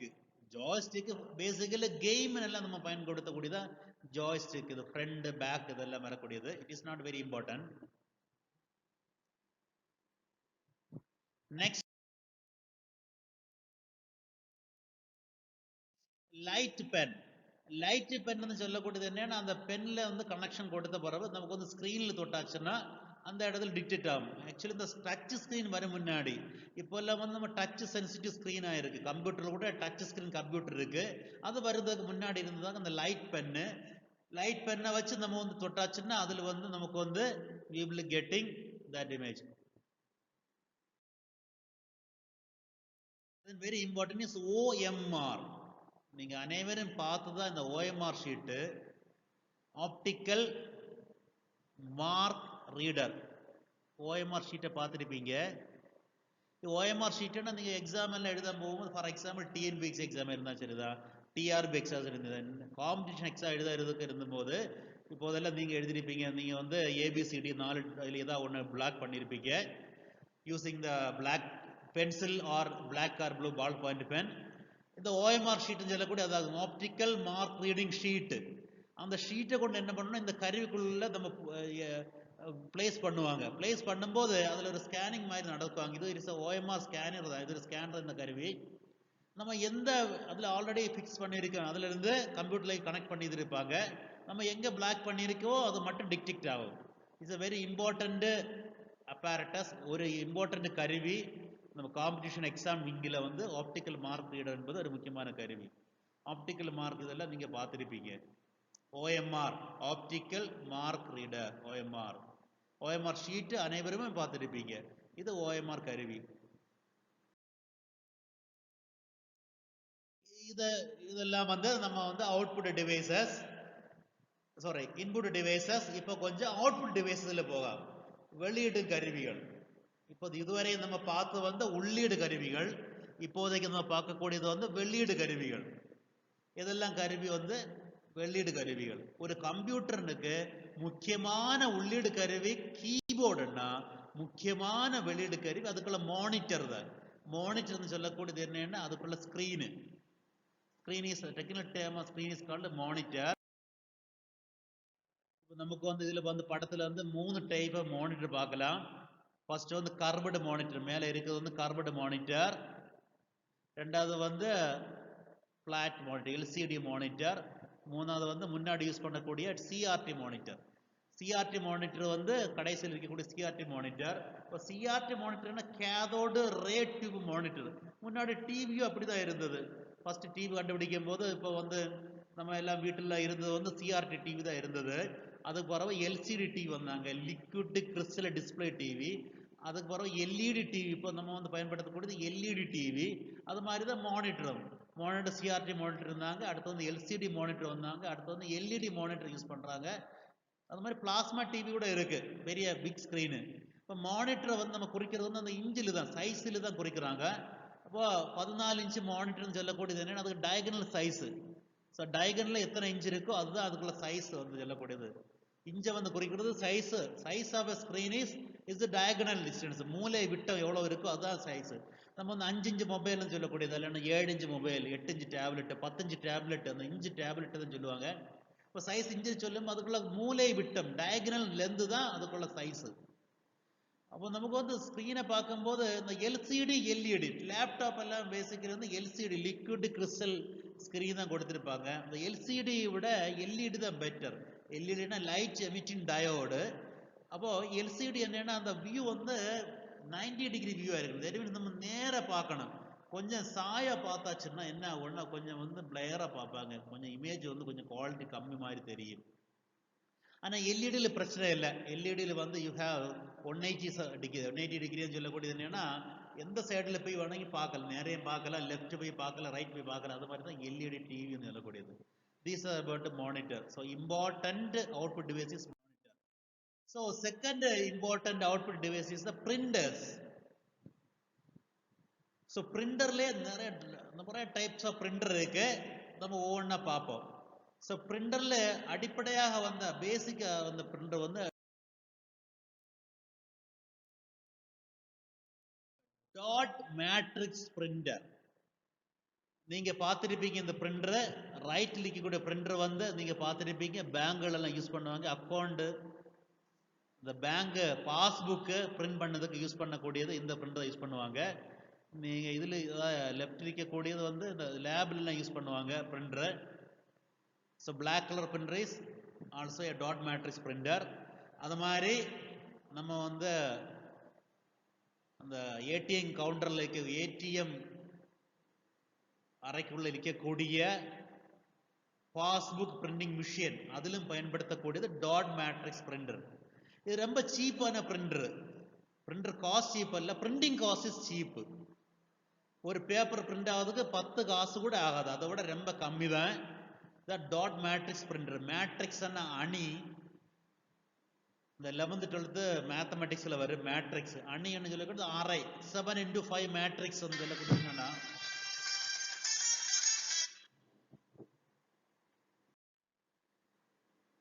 Matrix meaning is array of numbers. So there are square matrix இருக்கு. ஆனால் டாட் மேட்ரிக்ஸ் பிரிண்டர்ல பிரிண்டர் ஹெட் இருக்கு. ஃபார் எக்ஸாம்பிள் சிலது வந்து 7x5 மேட்ரிக்ஸ் மாதிரி இருக்கு. 7 rows 5 columns. அந்த உறுப்புகள் எலிமெண்ட் இடத்துல ஒரு இதில் பின் மாதிரி இருக்கு. டாட் மேட்ரிக்ஸ் பிரிண்டர் அது ஃபங்க்ஷனிங் பார்த்தாச்சுன்னா நம்ம வந்து ஆர்டினரி டைப்ரைட்டர் மாதிரி தான் பார்த்துருப்பீங்க. ஆர்டினரி டைப்ரைட்டரில் நம்ம டைப் பண்ண அந்த அந்த ட்ரம் வந்து இட் இஸ் கோயிங் டுவர்ஸ் லெஃப்ட்ல போயிட்டே இருக்கும். அடுத்து ஒரு லைன் முடிஞ்சோன்னா நம்ம வீണ്ടുம் மறுபடியும் பழைய இடத்தை கொண்டு வரணும். அதே மாதிரி தான் டாட் மேட்ரிக்ஸ் பிரிண்டர்ல எப்படின்னா ஒவ்வொரு லைன் பிரிண்டர் தான், லைன் பிரிண்டர் ஒவ்வொரு வரி தான் பிரிண்ட் பண்ணாங்க. அப்படியே அந்த சவுண்டு கேட்டாலும் கூட தெரியும். ஒவ்வொரு லைனா வந்து பிரிண்ட் பண்ணணும். பிரிண்ட் பண்ணிட்டு மறுபடியும் திருப்பி பேப்பருக்கு லெஃப்ட் விட்டு வரும். இந்த இதில் வைக்கக்கூடிய பேப்பர் கூட பார்த்தா தெரியும். இந்த லெஃப்ட் கூட பிரிண்டர் வந்து எப்படின்னா ரெண்டு சைடு பேப்பர் ரெண்டு சைடு ஹோல் மாதிரி இருக்கும். முன்னாடி வந்து நம்ம சர்டிஃபிகேட் எல்லாம் டைப் பண்ணியது வந்து இப்போதான் நம்ம புது பிரிண்டர் யூஸ் பண்றோம். ஆனால் அந்த சர்டிஃபிகேட்ஸ் எல்லாம் முன்னாடி டைப் பண்றது வந்து டாட் மேட்ரிக்ஸ் பிரிண்டர் டைப் பண்ணியிருப்பாங்க.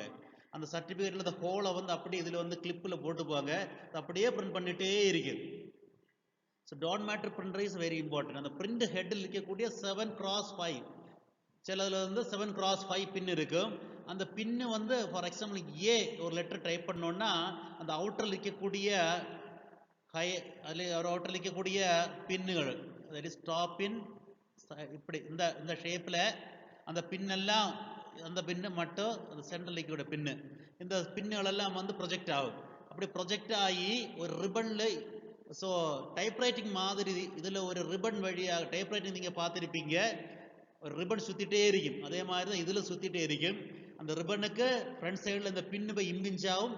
அது பேக் சைடில் வந்து ஃப்ரண்டில் வந்து அந்த பேப்பர் இருக்கு. பேப்பரில் வந்து அந்த ரிப்பன் உள்ள மை வந்து இதாகுது. ஜஸ்ட் லைக் ஏ ஆர்டினரி டைப்ரைட்டர். அது மாதிரி தான் டாட் மேட்ரிக்ஸும் ஒர்க் ஆகுது.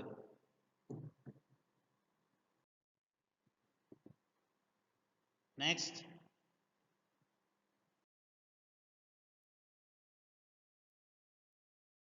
Inkjet printer. இங்க்ஜெட் பிரிண்டர்னு சொல்லக்கூடியது என்னன்னா இது இஸ் a கலர் பிரிண்டர். இப்போ டாட் மேட்ரிக்ஸ் பிரிண்டர்னு சொல்லக்கூடியது என்னன்னா அதில் வரக்கூடிய பிரிண்டிங் குவாலிட்டி ரொம்ப கம்மியாக இருக்கும். அந்த பின்னு இம்பிஞ்ச் ஆனதுனால அதுலேருந்து கிடைக்கக்கூடிய அந்த பேப்பரில் இருக்கக்கூடிய அந்த ஸ்டைல் ஆஃப் லெட்டர்ஸ் வந்து அவ்வளோ நல்லா இருக்காது, இம்பிஞ்ச் நல்லா இருக்காது. ஆனால் டாட் மேட்ரிக்ஸுக்கு ஒரு ஸ்பெஷாலிட்டி இருக்கு. அதில் இங்கு தீர்ந்து போனால் கூட அந்த ரிப்பன் இங்கு தீர்ந்து போனால் கூட நாம் ஒரு ரெண்டு பேப்பர் எடுத்து ஒரு பேப்பருக்கு இடையில ஒரு கார்பன் பேப்பர் வச்சு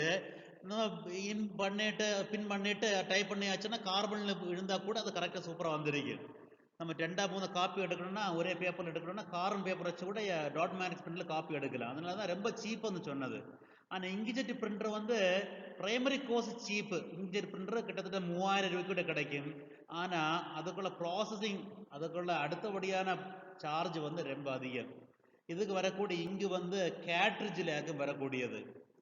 பிரிண்ட் காப்பி 15 ரூபா பெர் காப்பி ஆகும். டாட் மேட்ரிக்ஸ் ஒரு காப்பி 10 காசு கம்மியாக தான் இருக்கும். ஆனால் இங்க்ஜெட் பிரிண்டரில் ஒரு காப்பி வந்து 15 ரூபா கிட்ட காஸ்ட்லியில் ஆகும். ஏன்னா இதில் வந்து கேட்ரிட்ஜ் ரொம்ப காஸ்ட்லி. நம்ம இந்த மஸ்கிட்டோ லிக்விடு மிஷின் வாங்கும் மாதிரி மிஷினும் லிக்விடும் சேர்த்து 70 ரூபாய்னா லிக்விடு மட்டும் 60 ரூபா கொடுக்கணும். அதே மாதிரி தான் இந்த மிஷின் எல்லாம் சேர்த்து ஃபர்ஸ்ட் வந்து 3000 ரூபாய்னா அந்த இங்கு கேட்ரிட்ஜ் மட்டும் 2800 ரூபாய் கொடுக்க வேண்டியிருக்கு. அப்போ இது வந்து இங்க்ஜெட் பிரிண்டர். அது மாதிரி இங்க்ஜெட் பிரிண்டருக்குள்ள டெவலப்டு பிரிண்டர் தான் அடுத்து சொல்ல போறோம்.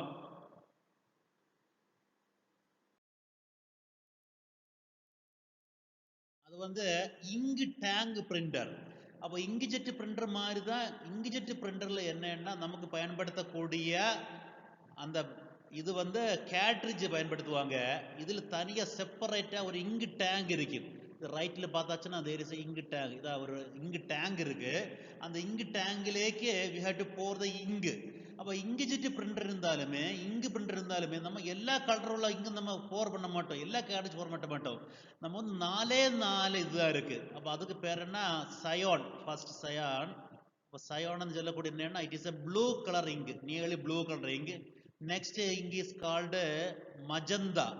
Magenta is actually it is a red like ink, nearly red. Next is yellow. Yellow தான். Next is black. நம்ம கலர் பிரிண்ட் பண்ணும்போது மட்டும்தான் அந்த சயோனு மஜந்தா எல்லோ இதுல இருந்து இங்க எடுப்பாங்க. சாதாரண கதியில் நம்ம வந்து ஒரு பிளாக் அண்ட் ஒரு கலர்லெஸ் பிரிண்ட் எடுக்கும்போது சாதாரண ஆர்டினரி பிரிண்ட் எடுக்கும்போது பிளாக் இங்கிலிருந்து டேங்க்லேருந்து இங்கே எடுப்பாங்க.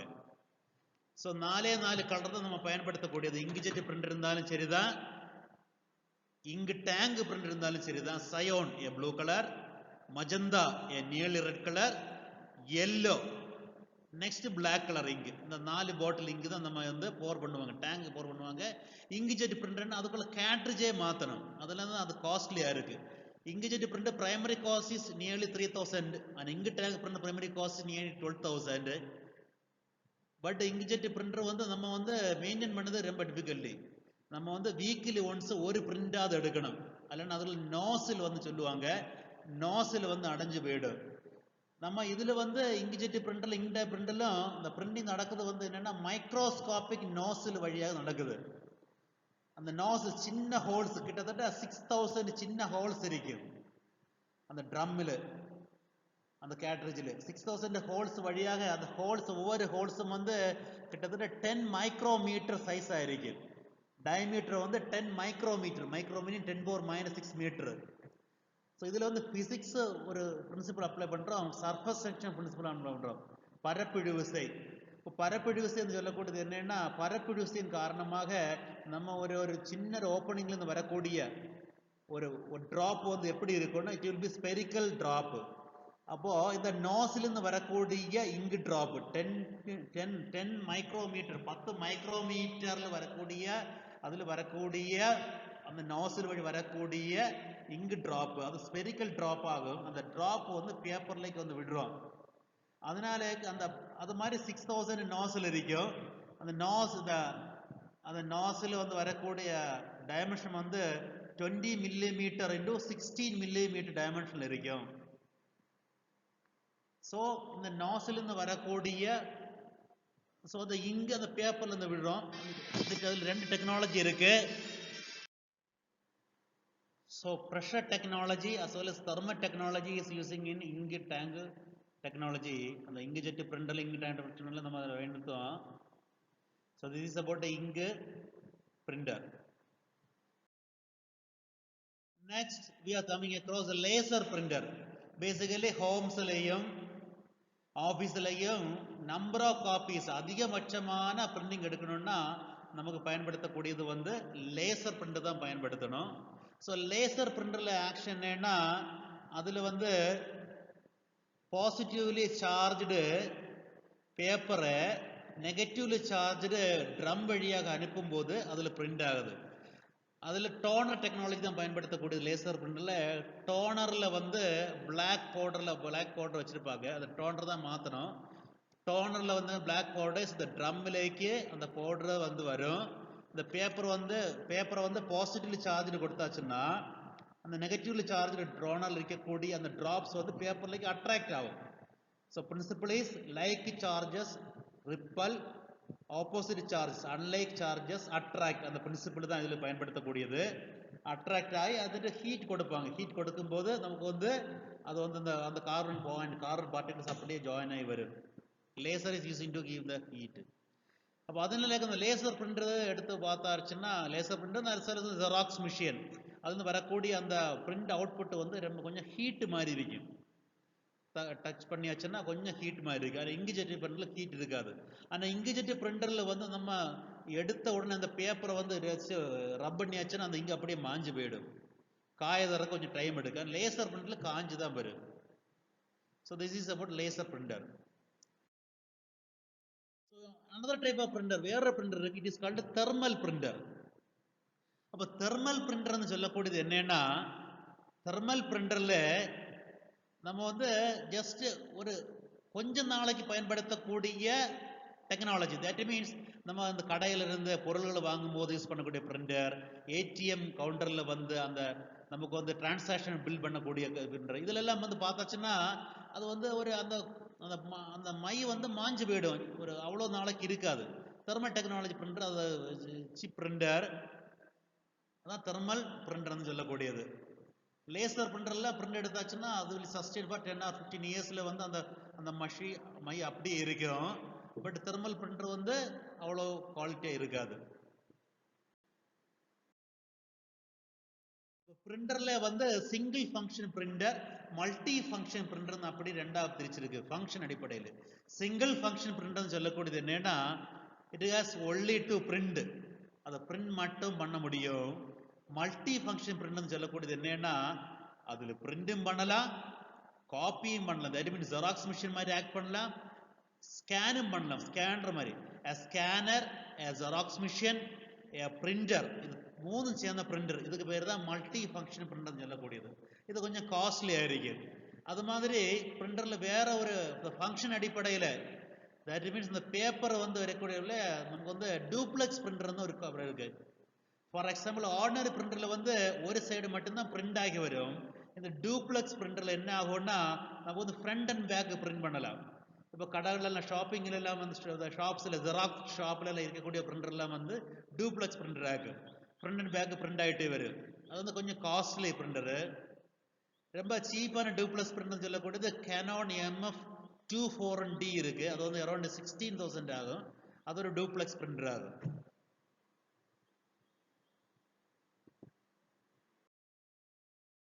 Next input. So we are dealing with output. So first monitor பார்த்தோம், ரொம்ப முக்கியமா இருந்த மானிட்டர். அடுத்து வந்து printers பார்த்தோம். அடுத்தபடியாக நம்ம output, that is audio output கேட்கக்கூடியது ஹெட்ஃபோன். ஹெட்ஃபோன் எல்லாருக்கும் தெரிஞ்சதுதான். சின்ன ஹெட்ஃபோன்ல இருந்து பெரிய ஹெட்ஃபோன் இருக்கு. சில ஹெட்ஃபோன்ல மைக் கூட கனெக்ட் பண்ணி இருக்கும். Next loud speakers. So loudspeaker, listen the symbol of loudspeaker. This is symbol of loudspeakers. So different types of loudspeakers are available. சின்ன லவுட் ஸ்பீக்கர்ல இருந்து பெரிய லவுட் ஸ்பீக்கர் இருக்கு. இப்போ ஸ்பீக்கர் எடுக்கும்போது ஸ்பீக்கர் குவாலிட்டியில வந்து 3 டைப் ஆஃப் ஸ்பீக்கர்ஸ் இருக்கணும். So bass speaker, tweeter. Bass டும் டும் சொல்லக்கூடிய அந்த ரொம்ப ரொம்ப கனமான சவுண்டு வந்து பாஸில் கொடுப்பாங்க. சாதாரண எல்லா சவுண்டும் வந்து ஸ்பீக்கர்ல கொடுப்பாங்க. சின்ன சில் சில் மாதிரி உள்ள சவுண்டு வந்து டியூட்டர்ல கொடுப்பாங்க. அது 3 சேர்ந்த செட்டப்ஸ் தான் சில ஸ்பீக்கர்ல கொடுத்துருப்பாங்க. இப்போ இதில் இருக்கக்கூடிய ஸ்பீக்கர்ல வந்து இந்த கீழே இருக்கக்கூடிய ஸ்பீக்கர்ஸ் 2 ஸ்பீக்கர்ல வந்து, ஸோ கீழே பெருசா இருக்கிறது வந்து பாஸு, மேலே இருக்கிறது வந்து டியூட்டரு. ஸோ இதுல வந்து மேலே இருக்கிறது tweeter. So this is about loud speaker.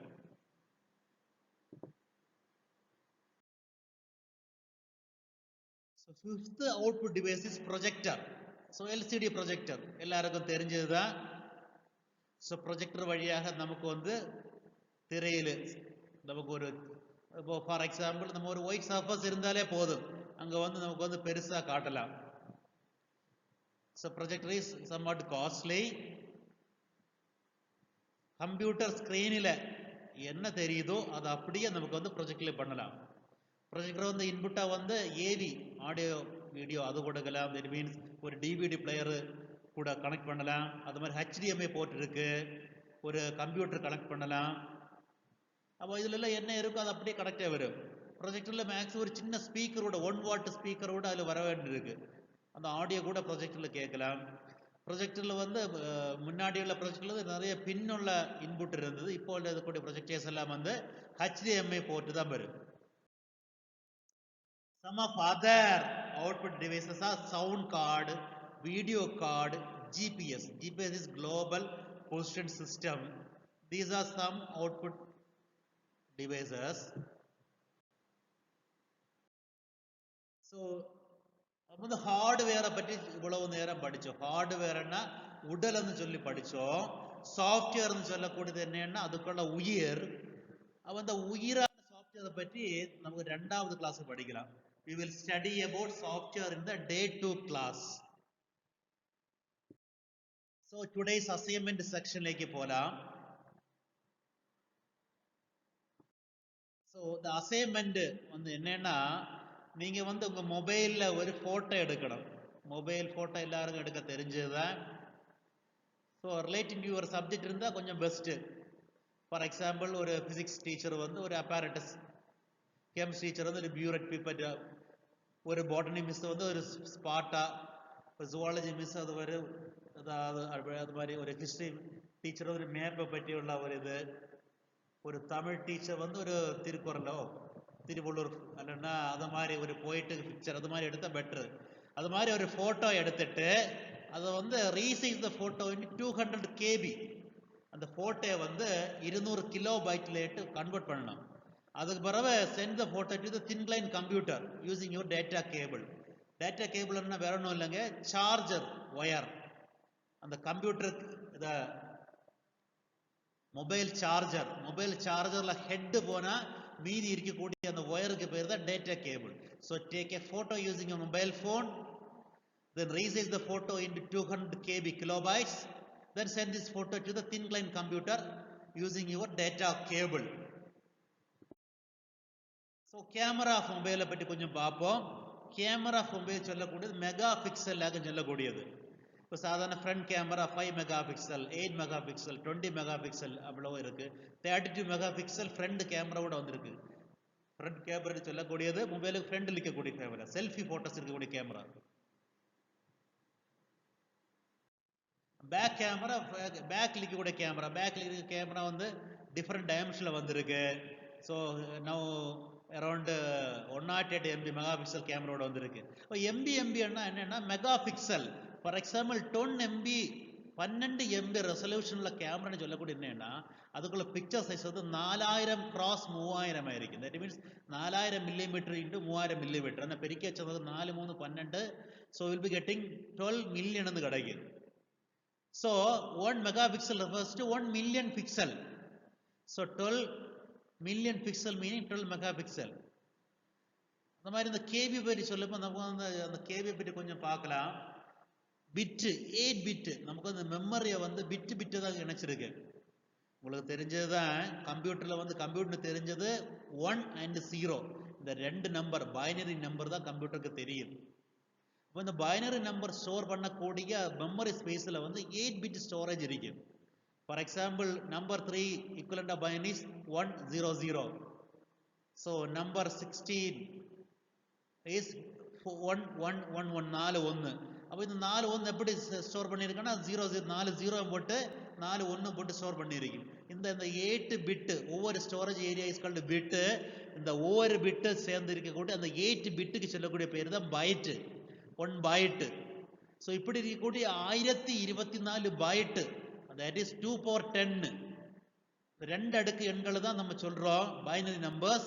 So 2 power 10 that is 1024. இப்படி இருக்கக்கூடிய பைட்டு சேர்ந்து தான் 1 kilobyte. So 1 kilobyte equal 1024 byte. இப்படி இருக்கக்கூடிய 1024 கிலோபைட் சேர்ந்தாச்சுன்னா உங்களுக்கு 1 மெகாபைட் வந்துடும். அதே மாதிரி 1024 மெகாபைட் சேர்ந்தாச்சுன்னா 1 ஜிகாபைட். கிகான்னு சொல்லுவாங்க, ஜிகான்னு சொல்லுவாங்க. So 2 power 30. அது மாதிரி 1024 GB சேர்ந்தாச்சுன்னா 1 TB டெராபைட் சொல்லுவாங்க. So terabyte is 2 power 40. So this is the byte expression. So 1 MB நம்ம சொல்லக்கூடிய நம்ம சில கட்ட ஜிபின்னு சொல்லிட்டு இருப்பாங்க. இந்த மெம்பர் இவ்வளோ ஜிபி, ஜிபின்னு சொல்லக்கூடிய கிட்டத்தட்ட 1000 MB சேர்ந்தாங்க, 1024 MB. அது மாதிரி டிபி சொல்லுவாங்க. இப்போ கம்ப்யூட்டர் ஹார்ட் டிஸ்கில் டிபின்னு சொல்லுவாங்க. டிபின்னு டெராபைட்டு, கிட்டத்தட்ட 1000க்கு மேற்பட்ட ஜிபி. கரெக்டாக சொல்லி வச்சோன்னா 1024 GB சேர்ந்தா 1 TBன்னு சொல்லக்கூடியது. ஸோ நமக்குள்ள கொஸ்டின் வந்து என்னன்னா நம்ம வந்து ஃபோட்டோ எடுத்து அதை ரீசைஸ் பண்ணணும். அதுக்காக நம்ம வந்து ஃபோட்டோ ரீசைஸ் ஆப் நம்ம யூஸ் பண்ணலாம். பிளே ஸ்டோரில் போய் ஃபோட்டோ ரீசைஸ்ன்னு சொல்லியால ஃபர்ஸ்ட் வரக்கூடிய ஆப்பு, அந்த லிங்க் இங்கே இருக்கு. ஃபர்ஸ்ட் வரக்கூடிய ஆப்பே ஃபோட்டோ ரீசைசர் ஆப் தான். அந்த ஆப்பை டவுன்லோட் பண்ணுங்க. அந்த ஆப்பில் வந்து நமக்கு வந்து டவுன்லோட் பண்ணியாச்சுன்னா நமக்கு வந்து it is a free app தான். கிட்டத்தட்ட 10 மில்லியன் டவுன்லோடு பண்ணி இருக்கக்கூடிய ஆப்பு, 4.5 ரேட்டிங் உள்ள app. Symbol is like this. Symbol வந்து ஃபோட்டோ ரீசைசர் ஆப்பில் வந்து சிம்பிள் இதாக இருக்கு. சிம்பிள் இந்த சிம்பிள் இருக்கும் photo resizer app. So if you open the app, it's advertisement கூடிய ஆப் தான், ஆட் ஆப் தான், இருந்தாலுமே நல்ல ஒரு ஆப்பு. ஸோ ஓப்பன் பண்ணியாச்சுன்னா you will be getting different category கேட்பாங்க. ஃபர்ஸ்ட் செலக்ட் ஏ ஃபோட்டோ, அதாவது ஃபைல் இருந்து நம்ம ஒரு ஃபோட்டோ செலக்ட் பண்ணலாம். அல்லனா ஒரு ஃபோட்டோ எடுத்து அப்படியே ரீசைஸ் பண்ணலாம், take photo. Third option is resized photos இருப்பாங்க. அடுத்து select video, it is a prime by prime, அதாவது பிரைம் பண்ணியாச்சுன்னா மட்டும் நமக்கு பண்ண முடியும். அப்போ நம்ம ஃபர்ஸ்ட் வந்து நம்ம பயன்படுத்தக்கூடியது நம்ம வந்து we can select a photo. இப்போ select a photo பண்ணியாச்சுன்னா it will be goting your file. அப்போ அதில் வந்து கேமராயில் வந்து வரக்கூடிய ஃபைல்ஸ் அப்படியே வரும். அது இந்த ஃபோட்டோ வந்து செலக்ட் பண்ணலாம். செலக்ட் பண்ணியாச்சுன்னா அந்த ஃபோட்டோ வந்து அந்த ஆப்லேக்கு வந்திருக்கும். இந்த ஆப்பில் வந்து அடுத்து இந்த ரீசைஸ் சிம்பிள் கீழே கொடுத்துருக்கும். ரீசைஸ் சிம்பிள் வந்து இது கீழே கொடுத்துருக்கக்கூடியது resize symbol. This are resize symbol. இந்த ரீசைஸ் சிம்பிளை டச் பண்ணியா போதும். நமக்கு வேற மெத்தட்ல நமக்கு பண்ணலாம். அனதர் வே என்னன்னா, நம்ம ஃபோட்டோ எடுக்கணும். ஃபோட்டோ எடுத்துட்டு கேலரி போயிட்டு நம்ம ஷேர் பண்ணணும். Share button is this is share button. Share பண்ணிட்டு வரக்கூடிய ஆப்ஸில் வந்து நம்ம வந்து இந்த ஆப் ஃபோட்டோ ரைசேசர் ஆப் எடுக்கணும். ஃபோட்டோ ரைசேசர் ஆப் டச் பண்ணியாச்சுன்னா அந்த ஃபோட்டோ ரைசேசர் ஆப்பில் போயிருக்கும். அந்த ஃபோட்டோ ரைசேசர் ஆப்பில் நம்ம வந்து ரீசைஸ் பட்டனை கிளிக் பண்ணணும். நம்ம ரீசைஸ் பட்டன் கிளிக் பண்ணி உடனே நமக்கு வந்து 3 டைப்ஸாக வரும், 4 டைப்ஸாக வரும். அது பர்சன்டேஜில் நம்ம வந்து பண்ணணுமா, பர்சன்டேஜில் வந்து ரிச்சஸ் பண்ணணுமா. ஃபார் எக்ஸாம்பிள் 10 MB ஃபோட்டோ இருக்கும், 10% பண்ணணும்னா 1 MB மாற்றுவாங்க. 10% வேணும். பர்சன்டேஜ் பண்ணல, அதுலேயே கஸ்டம் இருக்குது. அதில் அவங்க கொடுத்துருக்காங்க 150 கொடுத்துருப்பாங்க. நம்ம வந்து கஸ்டமைஸ் பண்ணலாம். நம்ம எத்தனை தேவை, 25, 30 வேண்டாம். அடுத்தபடியாக வந்து அந்த லென்த் அண்ட் பிரெத் கொடுத்து பண்ணுவாங்க. எத்தனை பிரெந்து, இப்போ 160, 120 அப்படி அவங்களே கொடுத்துருப்பாங்க. அதுவும் பண்ணலாம், கஸ்டமைஸ் பண்ணலாம். The main application of this is, எதுக்கு இது ட்ரைனிங்கில் வச்சிருக்கேன்னா, நீங்கள் ஒரு அப்ளை பண்ணும்போது டிஎன்பிசி அப்ளிகேஷன் இருக்கட்டும், இப்போ ஸ்டூடெண்ட்ஸுக்கு வந்து காலேஜ் அட்மிஷன் இருக்கட்டும், நீட் அப்ளிகேஷன் இருக்கட்டும், அதில் எல்லாமே வந்து நம்ம இருக்கக்கூடிய ஃபோட்டோ வந்து இத்தனை எம்பி இத்தனை கேபிக்குள்ளே கொண்டு வர சொல்லுவாங்க. 40 KB டிஎன்பிஎஸ்சிகளை பார்த்தாச்சுன்னா ஃபோட்டோ வந்து 40 KB, சிக்னேச்சர் வந்து 30 KBக்குள்ளால் இருக்குன்னு சொல்லுவாங்க. இப்போ நமக்கு வந்து அப்ளை பண்ண தெரியும், ஆனால் அந்த கேபியிலேக்கு மாத்திரம் தான் கொஞ்சம் சிரமமாக இருந்தது. ஆனால் கேபியில் மாற்ற ரொம்ப ஈஸி, வெரி ஈஸி. அப்போ கேபியிலேக்கு மாற்றுறது, அப்போ இதில் வந்து எவ்வளோ சைஸ் லென்த் அண்ட் பிரெத் வச்சு மாற்றுறதா இருக்குது. அடுத்து வந்து நமக்கு என்ன இருக்குன்னா, நமக்கு வந்து லென்த் அண்ட் பிரெத்தில் கஸ்டமைஸ் இருக்குது. அடுத்து வந்து என்னன்னா, நமக்கு வந்து கேபியில் மாற்றுறதுக்கு, கேபியில் இத்தனை கேபி, இத்தனை எம்பி, இத்தனை கேபி. அப்போ அதில் வந்து கஸ்டமைஸ் பண்ணிட்டு அது கேபியும் கேட்பாங்க, எம்பியும் கேட்பாங்க. நம்ம வந்து என்ன பண்ணோம்னா, கஸ்டமைஸில் வந்து நம்ம வந்து கேபியில் மாத்திரம்ல நம்ம கேபி சேர் பண்ணோம். அப்போ அதில் கேட்பாங்க எத்தனை கேபி, கேபியா எம்பியா. ஸோ கேபியை நம்ம டிக் பண்ணியிருக்கோம். அதில் டிக் பண்ணிட்டு நம்ம வந்து 200 KB, நமக்கு வந்து 200 KBயிலோட்டு மாற்றணும். 200 KBயை டிக் பண்ணிட்டு நம்ம ஓகே பட்டனை கிளிக் பண்ணி அதில் உடனே என்ன ஆகும்னா அது 200 KBயிலோட்டு மாற்றலாம். So it will be changed into 200 KB. இப்போ இந்த ஆப்ஷனில் வேற ஒரு ஆப்ஷன் கொடுத்துருக்கு. நம்ம கேபி அட்ஜஸ்ட் பண்ணலாம், அந்த length and width and height adjust பண்ண அப்படி இருக்கு. இட் வில் பி நமக்கு வந்து என்ன கிடைக்கும்னா, நமக்கு வந்து 200 KBயில் கிடைக்கும். So here you are getting images 199 KB. So நம்ம இமேஜ் கிடைக்கும். அந்த கேபியில் இருந்த இமேஜை வந்து நமக்கு என்ன பண்ணணும்னா ஷேர் பண்ணலாம். அந்த ஷேர் பட்டன் தான் இருக்கு. ஷேர் பட்டனை கிளிக் பண்ணியாச்சுன்னா it will be sharing it to we can share to the email, you can share to your mobile phone. Okay, so you will getting resized image. The shared image use பண்ணி, sharing use பண்ணி நமக்கு வந்து பிசியில் விட்டு மாற்றலாம். அது இந்த மாற்றி நமக்கு வந்து எந்த வெப்சைட்டில் கேட்குறாங்களோ, டிஎன்பிஎஸ்சி கேட்குறாங்களோ அங்கே வந்து ஃபைலை வந்து அட்டாச் பண்ணி விடலாம். ஸோ நெக்ஸ்ட் இஸ், நம்ம வந்து ஃபோட்டோ எடுத்தாச்சு, 200 KBயிலோட்டு மாற்றியாச்சு. இப்போ என்னன்னா, இந்த ஃபோட்டோ வந்து கம்ப்யூட்டர்கிட்ட மாற்றணும். So methods of sending files from mobile to computer. We have 4 methods. எந்தெல்லாம் மெத்தட்னா, த்ரூ டேட்டா கேபிள் பயன்படுத்தி நமக்கு மாற்றலாம். ரெண்டாவதாக வந்து வயா ப்ளூடூத், உங்கள் கம்ப்யூட்டர்லையும் உங்கள் செல்லில் ப்ளூடூத் இருக்கு, ரெண்டு மேல உள்ள ப்ளூடூத்தை கனெக்ட் பண்ணி மாற்றலாம். மூணாவது மெத்தட் நெட் இருந்தாச்சுன்னா யூசிங் மெயில் பண்ணி நம்ம லேப்டாப்லேக்கு அல்லனா கம்ப்யூட்டர்லேக்கு உள்ள மெயிலேக்கு நம்ம ஓப்பன் பண்ணி பண்ணலாம். Fourth way of sharing is sharing the file using wifi use பண்ணி ஷேர் பண்ணலாம். நம்ம வந்து we are dealing with through data cable. அப்போ டேட்டா கேபிள் என்ன, நீங்க எல்லாரும் பார்த்த data cable. So here is a data cable வந்து நீங்க அனைவரும் பார்த்துதான், இந்த சார்ஜர்ல இருக்கக்கூடிய சார்ஜ் ஹெட் தவிர்த்து தான் டேட்டா கேபிள். இப்போ டேட்டா கேபிளில் வந்து 2 டைப் ஆஃப் டேட்டா கேபிள் இருக்குது, 2 டைப் ஆஃப் சார்ஜர் இருக்குது. யூஎஸ்பி சார்ஜர் இருக்குது, சி டைப் சார்ஜர் இருக்குது. சி டைப் சார்ஜர் போது ஏன்னா யூனி ஆக்சில் பின் ஆகுது, அது எப்படி வேணால் கொடுக்கலாம். அதுவரை வந்து பின்ன வந்து பட்டையாக இருக்கும். அதுல வந்து கனெக்ஷன் கொடுக்கறதுக்கு இது அந்த அந்த சார்ஜிங் இன்புட் வந்து மொபைலுக்கு கொடுக்கறதுக்கு வந்து திருப்பியும் கொடுக்கல, லெஃப்ட்ல கொடுக்கல ரைட்ல கொடுக்கல பிரச்சனை இல்லை. ஆனா இது வந்து இதுல வந்து சாதாரண கதையில் இருக்கக்கூடிய யூஎஸ்பி கேபிள் வந்து சாதாரண விலை கம்மியான மொபைல் வந்து தான் போட்டிருப்பாங்க. ஆனால் ஃபாஸ்ட் சார்ஜிங் தான் சி டைப்பில் கொஞ்சம் காஸ்ட்லி ஃபோன்ல எல்லாம் வந்து ஃபாஸ்ட் சார்ஜிங் சி டைப் போட்டிருப்பாங்க. மொபைல் சார்ஜிங்கில் வரக்கூடிய இந்த டேட்டா கேபிள் வந்து நம்ம வந்து மொபைல்லேக்கு கொடுத்துட்டு அதுக்கு மறு எண்டு. அப்போ இதில் வந்து இந்த டைப் வந்து இதை வந்து நம்ம வந்து என்னென்ன நம்ம வந்து given to the mobile other end நம்ம சார்ஜிലേക്ക് கொடுக்கக்கூடிய சார்ஜ் ஹெட்லேக்கு கொடுக்கக்கூடிய எண்டினை வந்து அதை வந்து யூஎஸ்பி போர்ட்லேக்கு கொடுக்கணும். தின் கிளைண்ட்ல யூஎஸ்பி போர்ட்டில் கொடுக்கணும். கொடுக்கும்போது என்ன பண்ணா மொபைல் ஃபோனில் இப்படி அடுத்தபடியாக என்ன கேட்கும்னா ஒரு வியூ வரும். Mobile view not connecting data cable connect பண்ணும்போது அதில் கேட்பாங்க திஸ் ஃபோன். அதில் 4-5 ஆப்ஷன் வரும். நீங்கள் ஒவ்வொரு ஆண்ட்ராய்டு ஃபோன் வச்சு அதில் ஒவ்வொரு இதில் வச்சுருப்பாங்க. I am using an Android phone of Android 11 phone. இப்போ ஆண்ட்ராய்டு 11 ஃபோனில் இப்படி கேட்பாங்க. ஸோ 4 ஐட்டம் கேட்பாங்க. Transfer files, USB tethering, MIDI, transfer image, charge only. அப்போ நம்ம வந்து ஃபஸ்ட்டு கிளிக் பண்ணணும். நம்ம வந்து ஃபைல்ஸை வந்து மாற்ற போகிறோம். அடுத்தபடி கட் பண்ணிச்சுன்னா அந்த இந்த இதன் யூஸ் பண்ணியாச்சுன்னா அது வந்து நெட் கனெக்ட் பண்ணதுக்கு 2வது கனெக்ட் பண்ணணும். மியூசிக் கனெக்ட் பண்ணுறது மியூசிக் தான் எம்ஐடிஐ. ட்ரான்ஸ்ஃபர் இமேஜ் ட்ரான்ஸ்ஃபர்னா அடுத்த பண்ணலாம். சார்ஜ் ஃபோன் உள்ளேன்னா லாஸ்ட்டில் கிளிக் பண்ணலாம். லாஸ்ட்டில் கிளிக் பண்ணியாச்சுன்னா சார்ஜ் ஃபோனு. நம்ம வந்து ஒரு சார்ஜ் தான் வேணும்னு இல்லை, நம்ம வந்து ஈஸியாக வந்து இப்போ சார்ஜர் இல்லைன்னா நம்ம வந்து ஒரு கம்ப்யூட்டர்லேருந்து என்ன பண்ணலாம், ஒரு மொபைலில் ஃபோனை சார்ஜ் பண்ணலாம். மொபைல் ஃபோனை எடுத்து அந்த யூஎஸ்பி கேபிள் எடுத்து கம்ப்யூட்டரில் யூஎஸ்பி போர்ட்டில் கனெக்ட் பண்ணிய போதும். நம்ம வந்து என்ன பண்ணணும், இது கிளிக் பண்ணியிருக்காங்க. அப்போ கிளிக் பண்ணும்போது இது பண்ணலாம். So image will be coming to your ஃபோன்லேக்கு வரும். அந்த இமேஜை வந்து நம்ம வந்து ஸ்டோர் பண்ணி வச்சிருக்கலாம். This is the way of transferring the 200 KB image to your mobile. So now come to the assignment 2. Type 10 sentences in Tamil using LibreWriter and format it. தமிழில் வந்து ஒரு டாப்பிக்கை பற்றி தமிழில் டைப் பண்ணணும், LibreWriter பயன்படுத்தி டைப் பண்ணணும். அடுத்தபடியாக அதை வந்து நம்ம வந்து ஃபார்மேட் பண்ணணும். இதை நம்ம பண்ணக்கூடிய அசைன்மெண்ட் 2வது அசைன்மெண்ட். அப்போ நம்ம வந்து கொஞ்சம் அந்த LibreWriter என்னன்னு நம்ம வந்து பார்க்கும்போது நமக்கு வந்து எல்லாருக்கும் பொதுவாக தெரிஞ்சது விண்டோஸ் தான் தெரியுது. ஆனால் விண்டோஸை வந்து என்னன்னா நம்ம வந்து காசு கொடுத்து வாங்கணும். ஆனால் LibreWriter வரக்கூடிய லிப்ரா ஆஃபீஸ் தட் இஸ் அந்த வாய்ஸ் வந்து லினக்ஸ் வாய்ஸில் வந்து இந்தியன் வெர்ஷன் வந்து போஸ்ன்னு சொல்லுவாங்க.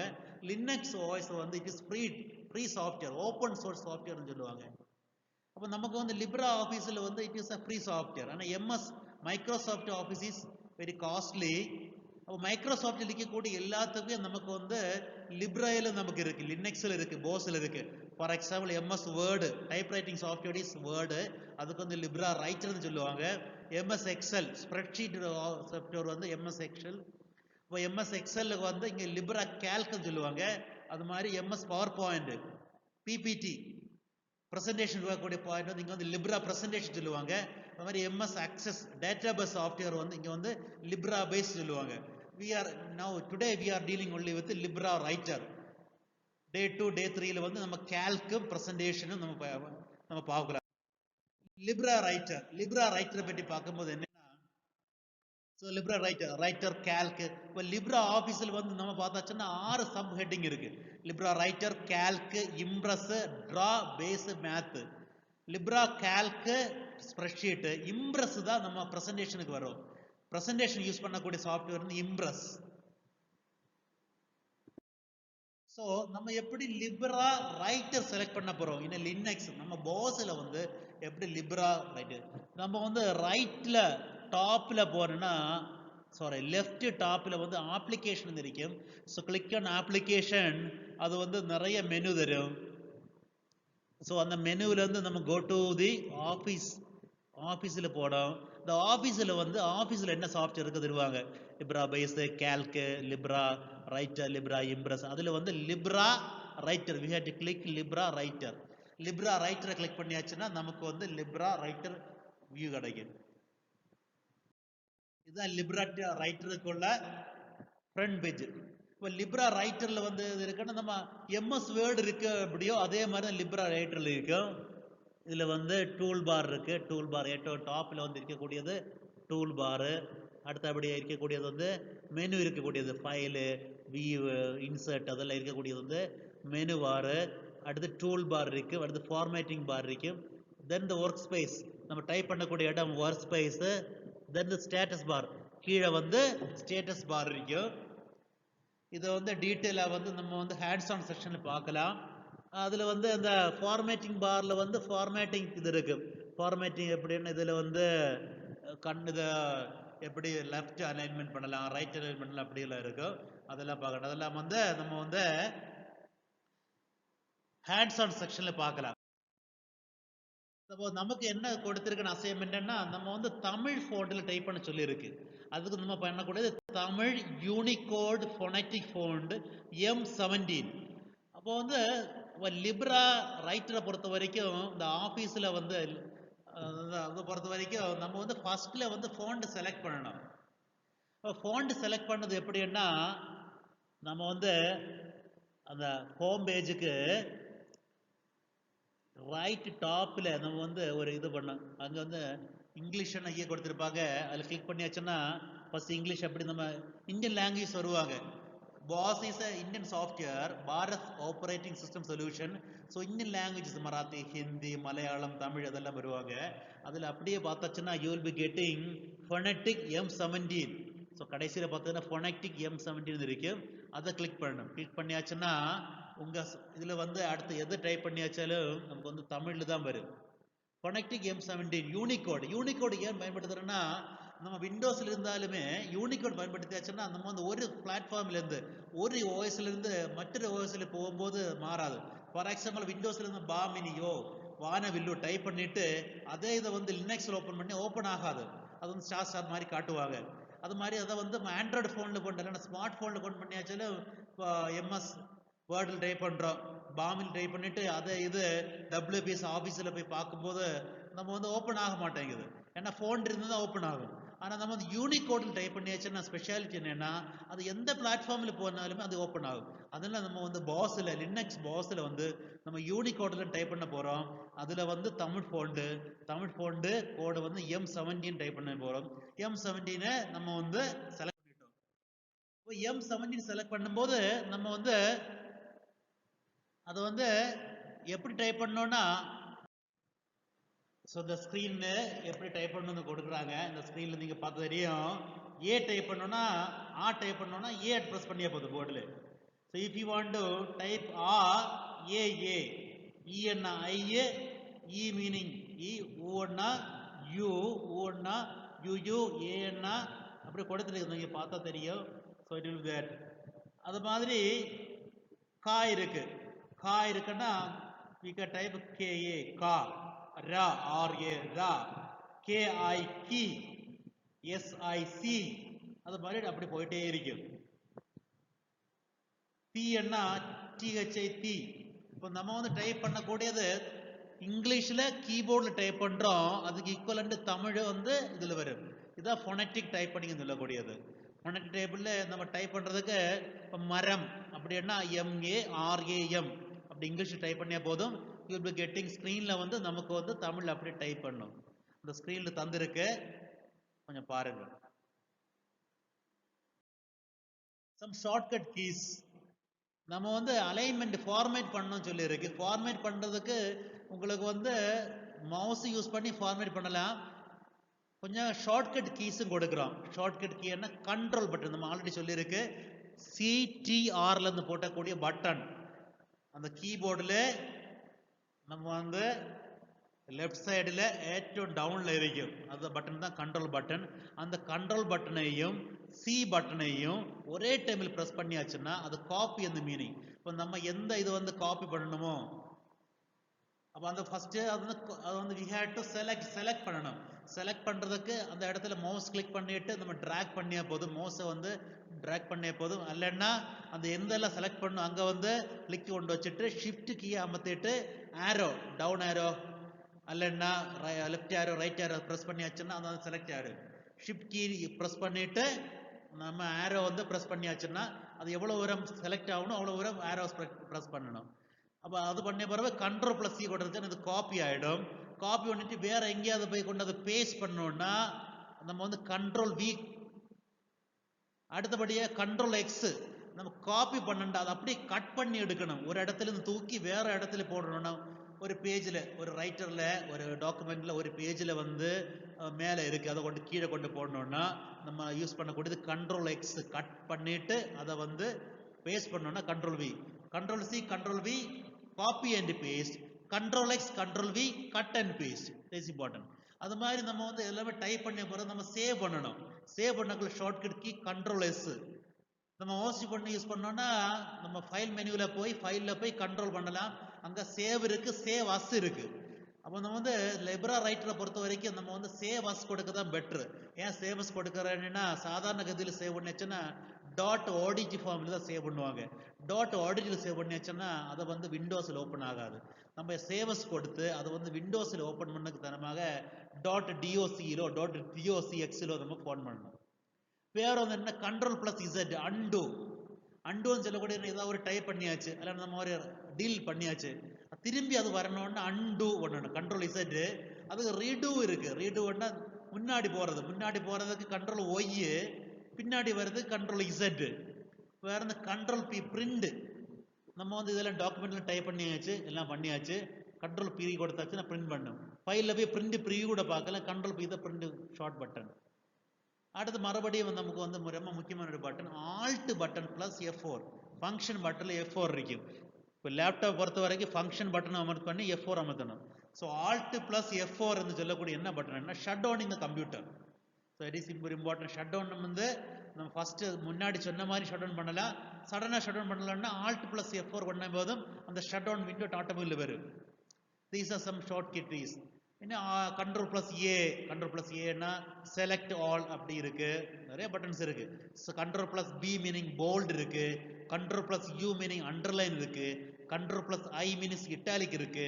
Control plus L meaning left align. Control plus R meaning right align. Control plus இ meaning centre align. Control plus J meaning justifying. இதெல்லாம் பற்றி நமக்கு வேணும்னா நம்ம வந்து ஹேண்ட்ஸ் ஆன் செக்ஷன்ல பார்க்கலாம். So let us come to the assignment. What are the two assignment you have to finish today is, already சொன்னதான், take a photo in your mobile camera and raises into 200 KB, then send to the thin client computer using the data cable. So second assignment is type 10 sentence in Tamil. Tamil தான் type பண்ணணும். In Libra writer about the following topic. இந்த topic கொடுத்துருக்கு, அதை type பண்ணி கொஞ்சம் format பண்ணணும். Format meaning alignment, அது bolt பண்ணுறது, அண்டர்லைன் பண்ணுறது, அதை டீட்டெயில் நம்ம வந்து ஹேண்ட் செக்ஷனில் பார்க்கலாம். டாபிக் வந்து என்னன்னா, கொரோனா முடிந்து பள்ளிக்கு வரும் மாணவர்களே உடல் ரீதியாகவும் மனல் ரீதியாகவும் தயார் செய்வது எவ்வாறு. கொரோனா முடிஞ்சிட்டு நம்ம ஸ்டூடெண்ட்ஸ் எல்லாம் வருவாங்க. இப்போ கவர்மெண்ட் கூட செப்டம்பர் 1ஆம் தேதி ஸ்கூல் திறக்க மாதிரி ஐடியா பண்ணிட்டு இருக்காங்க. அப்போ வரும்போது மாணவர்களை எப்படி நம்ம உடல் ரீதியாகவும் மனல் ரீதியாகவும் தயார் செய்வது, அதுதான் அந்த டாபிக்ல வந்து நம்ம ஒரு 10 சென்டென்ஸை வந்து டைப் பண்ணணும். ஸோ டைப் பண்ணிட்டு நம்ம அசைன்மெண்ட் சென்ட் பண்ணணும் மெயில் ஐடியில்.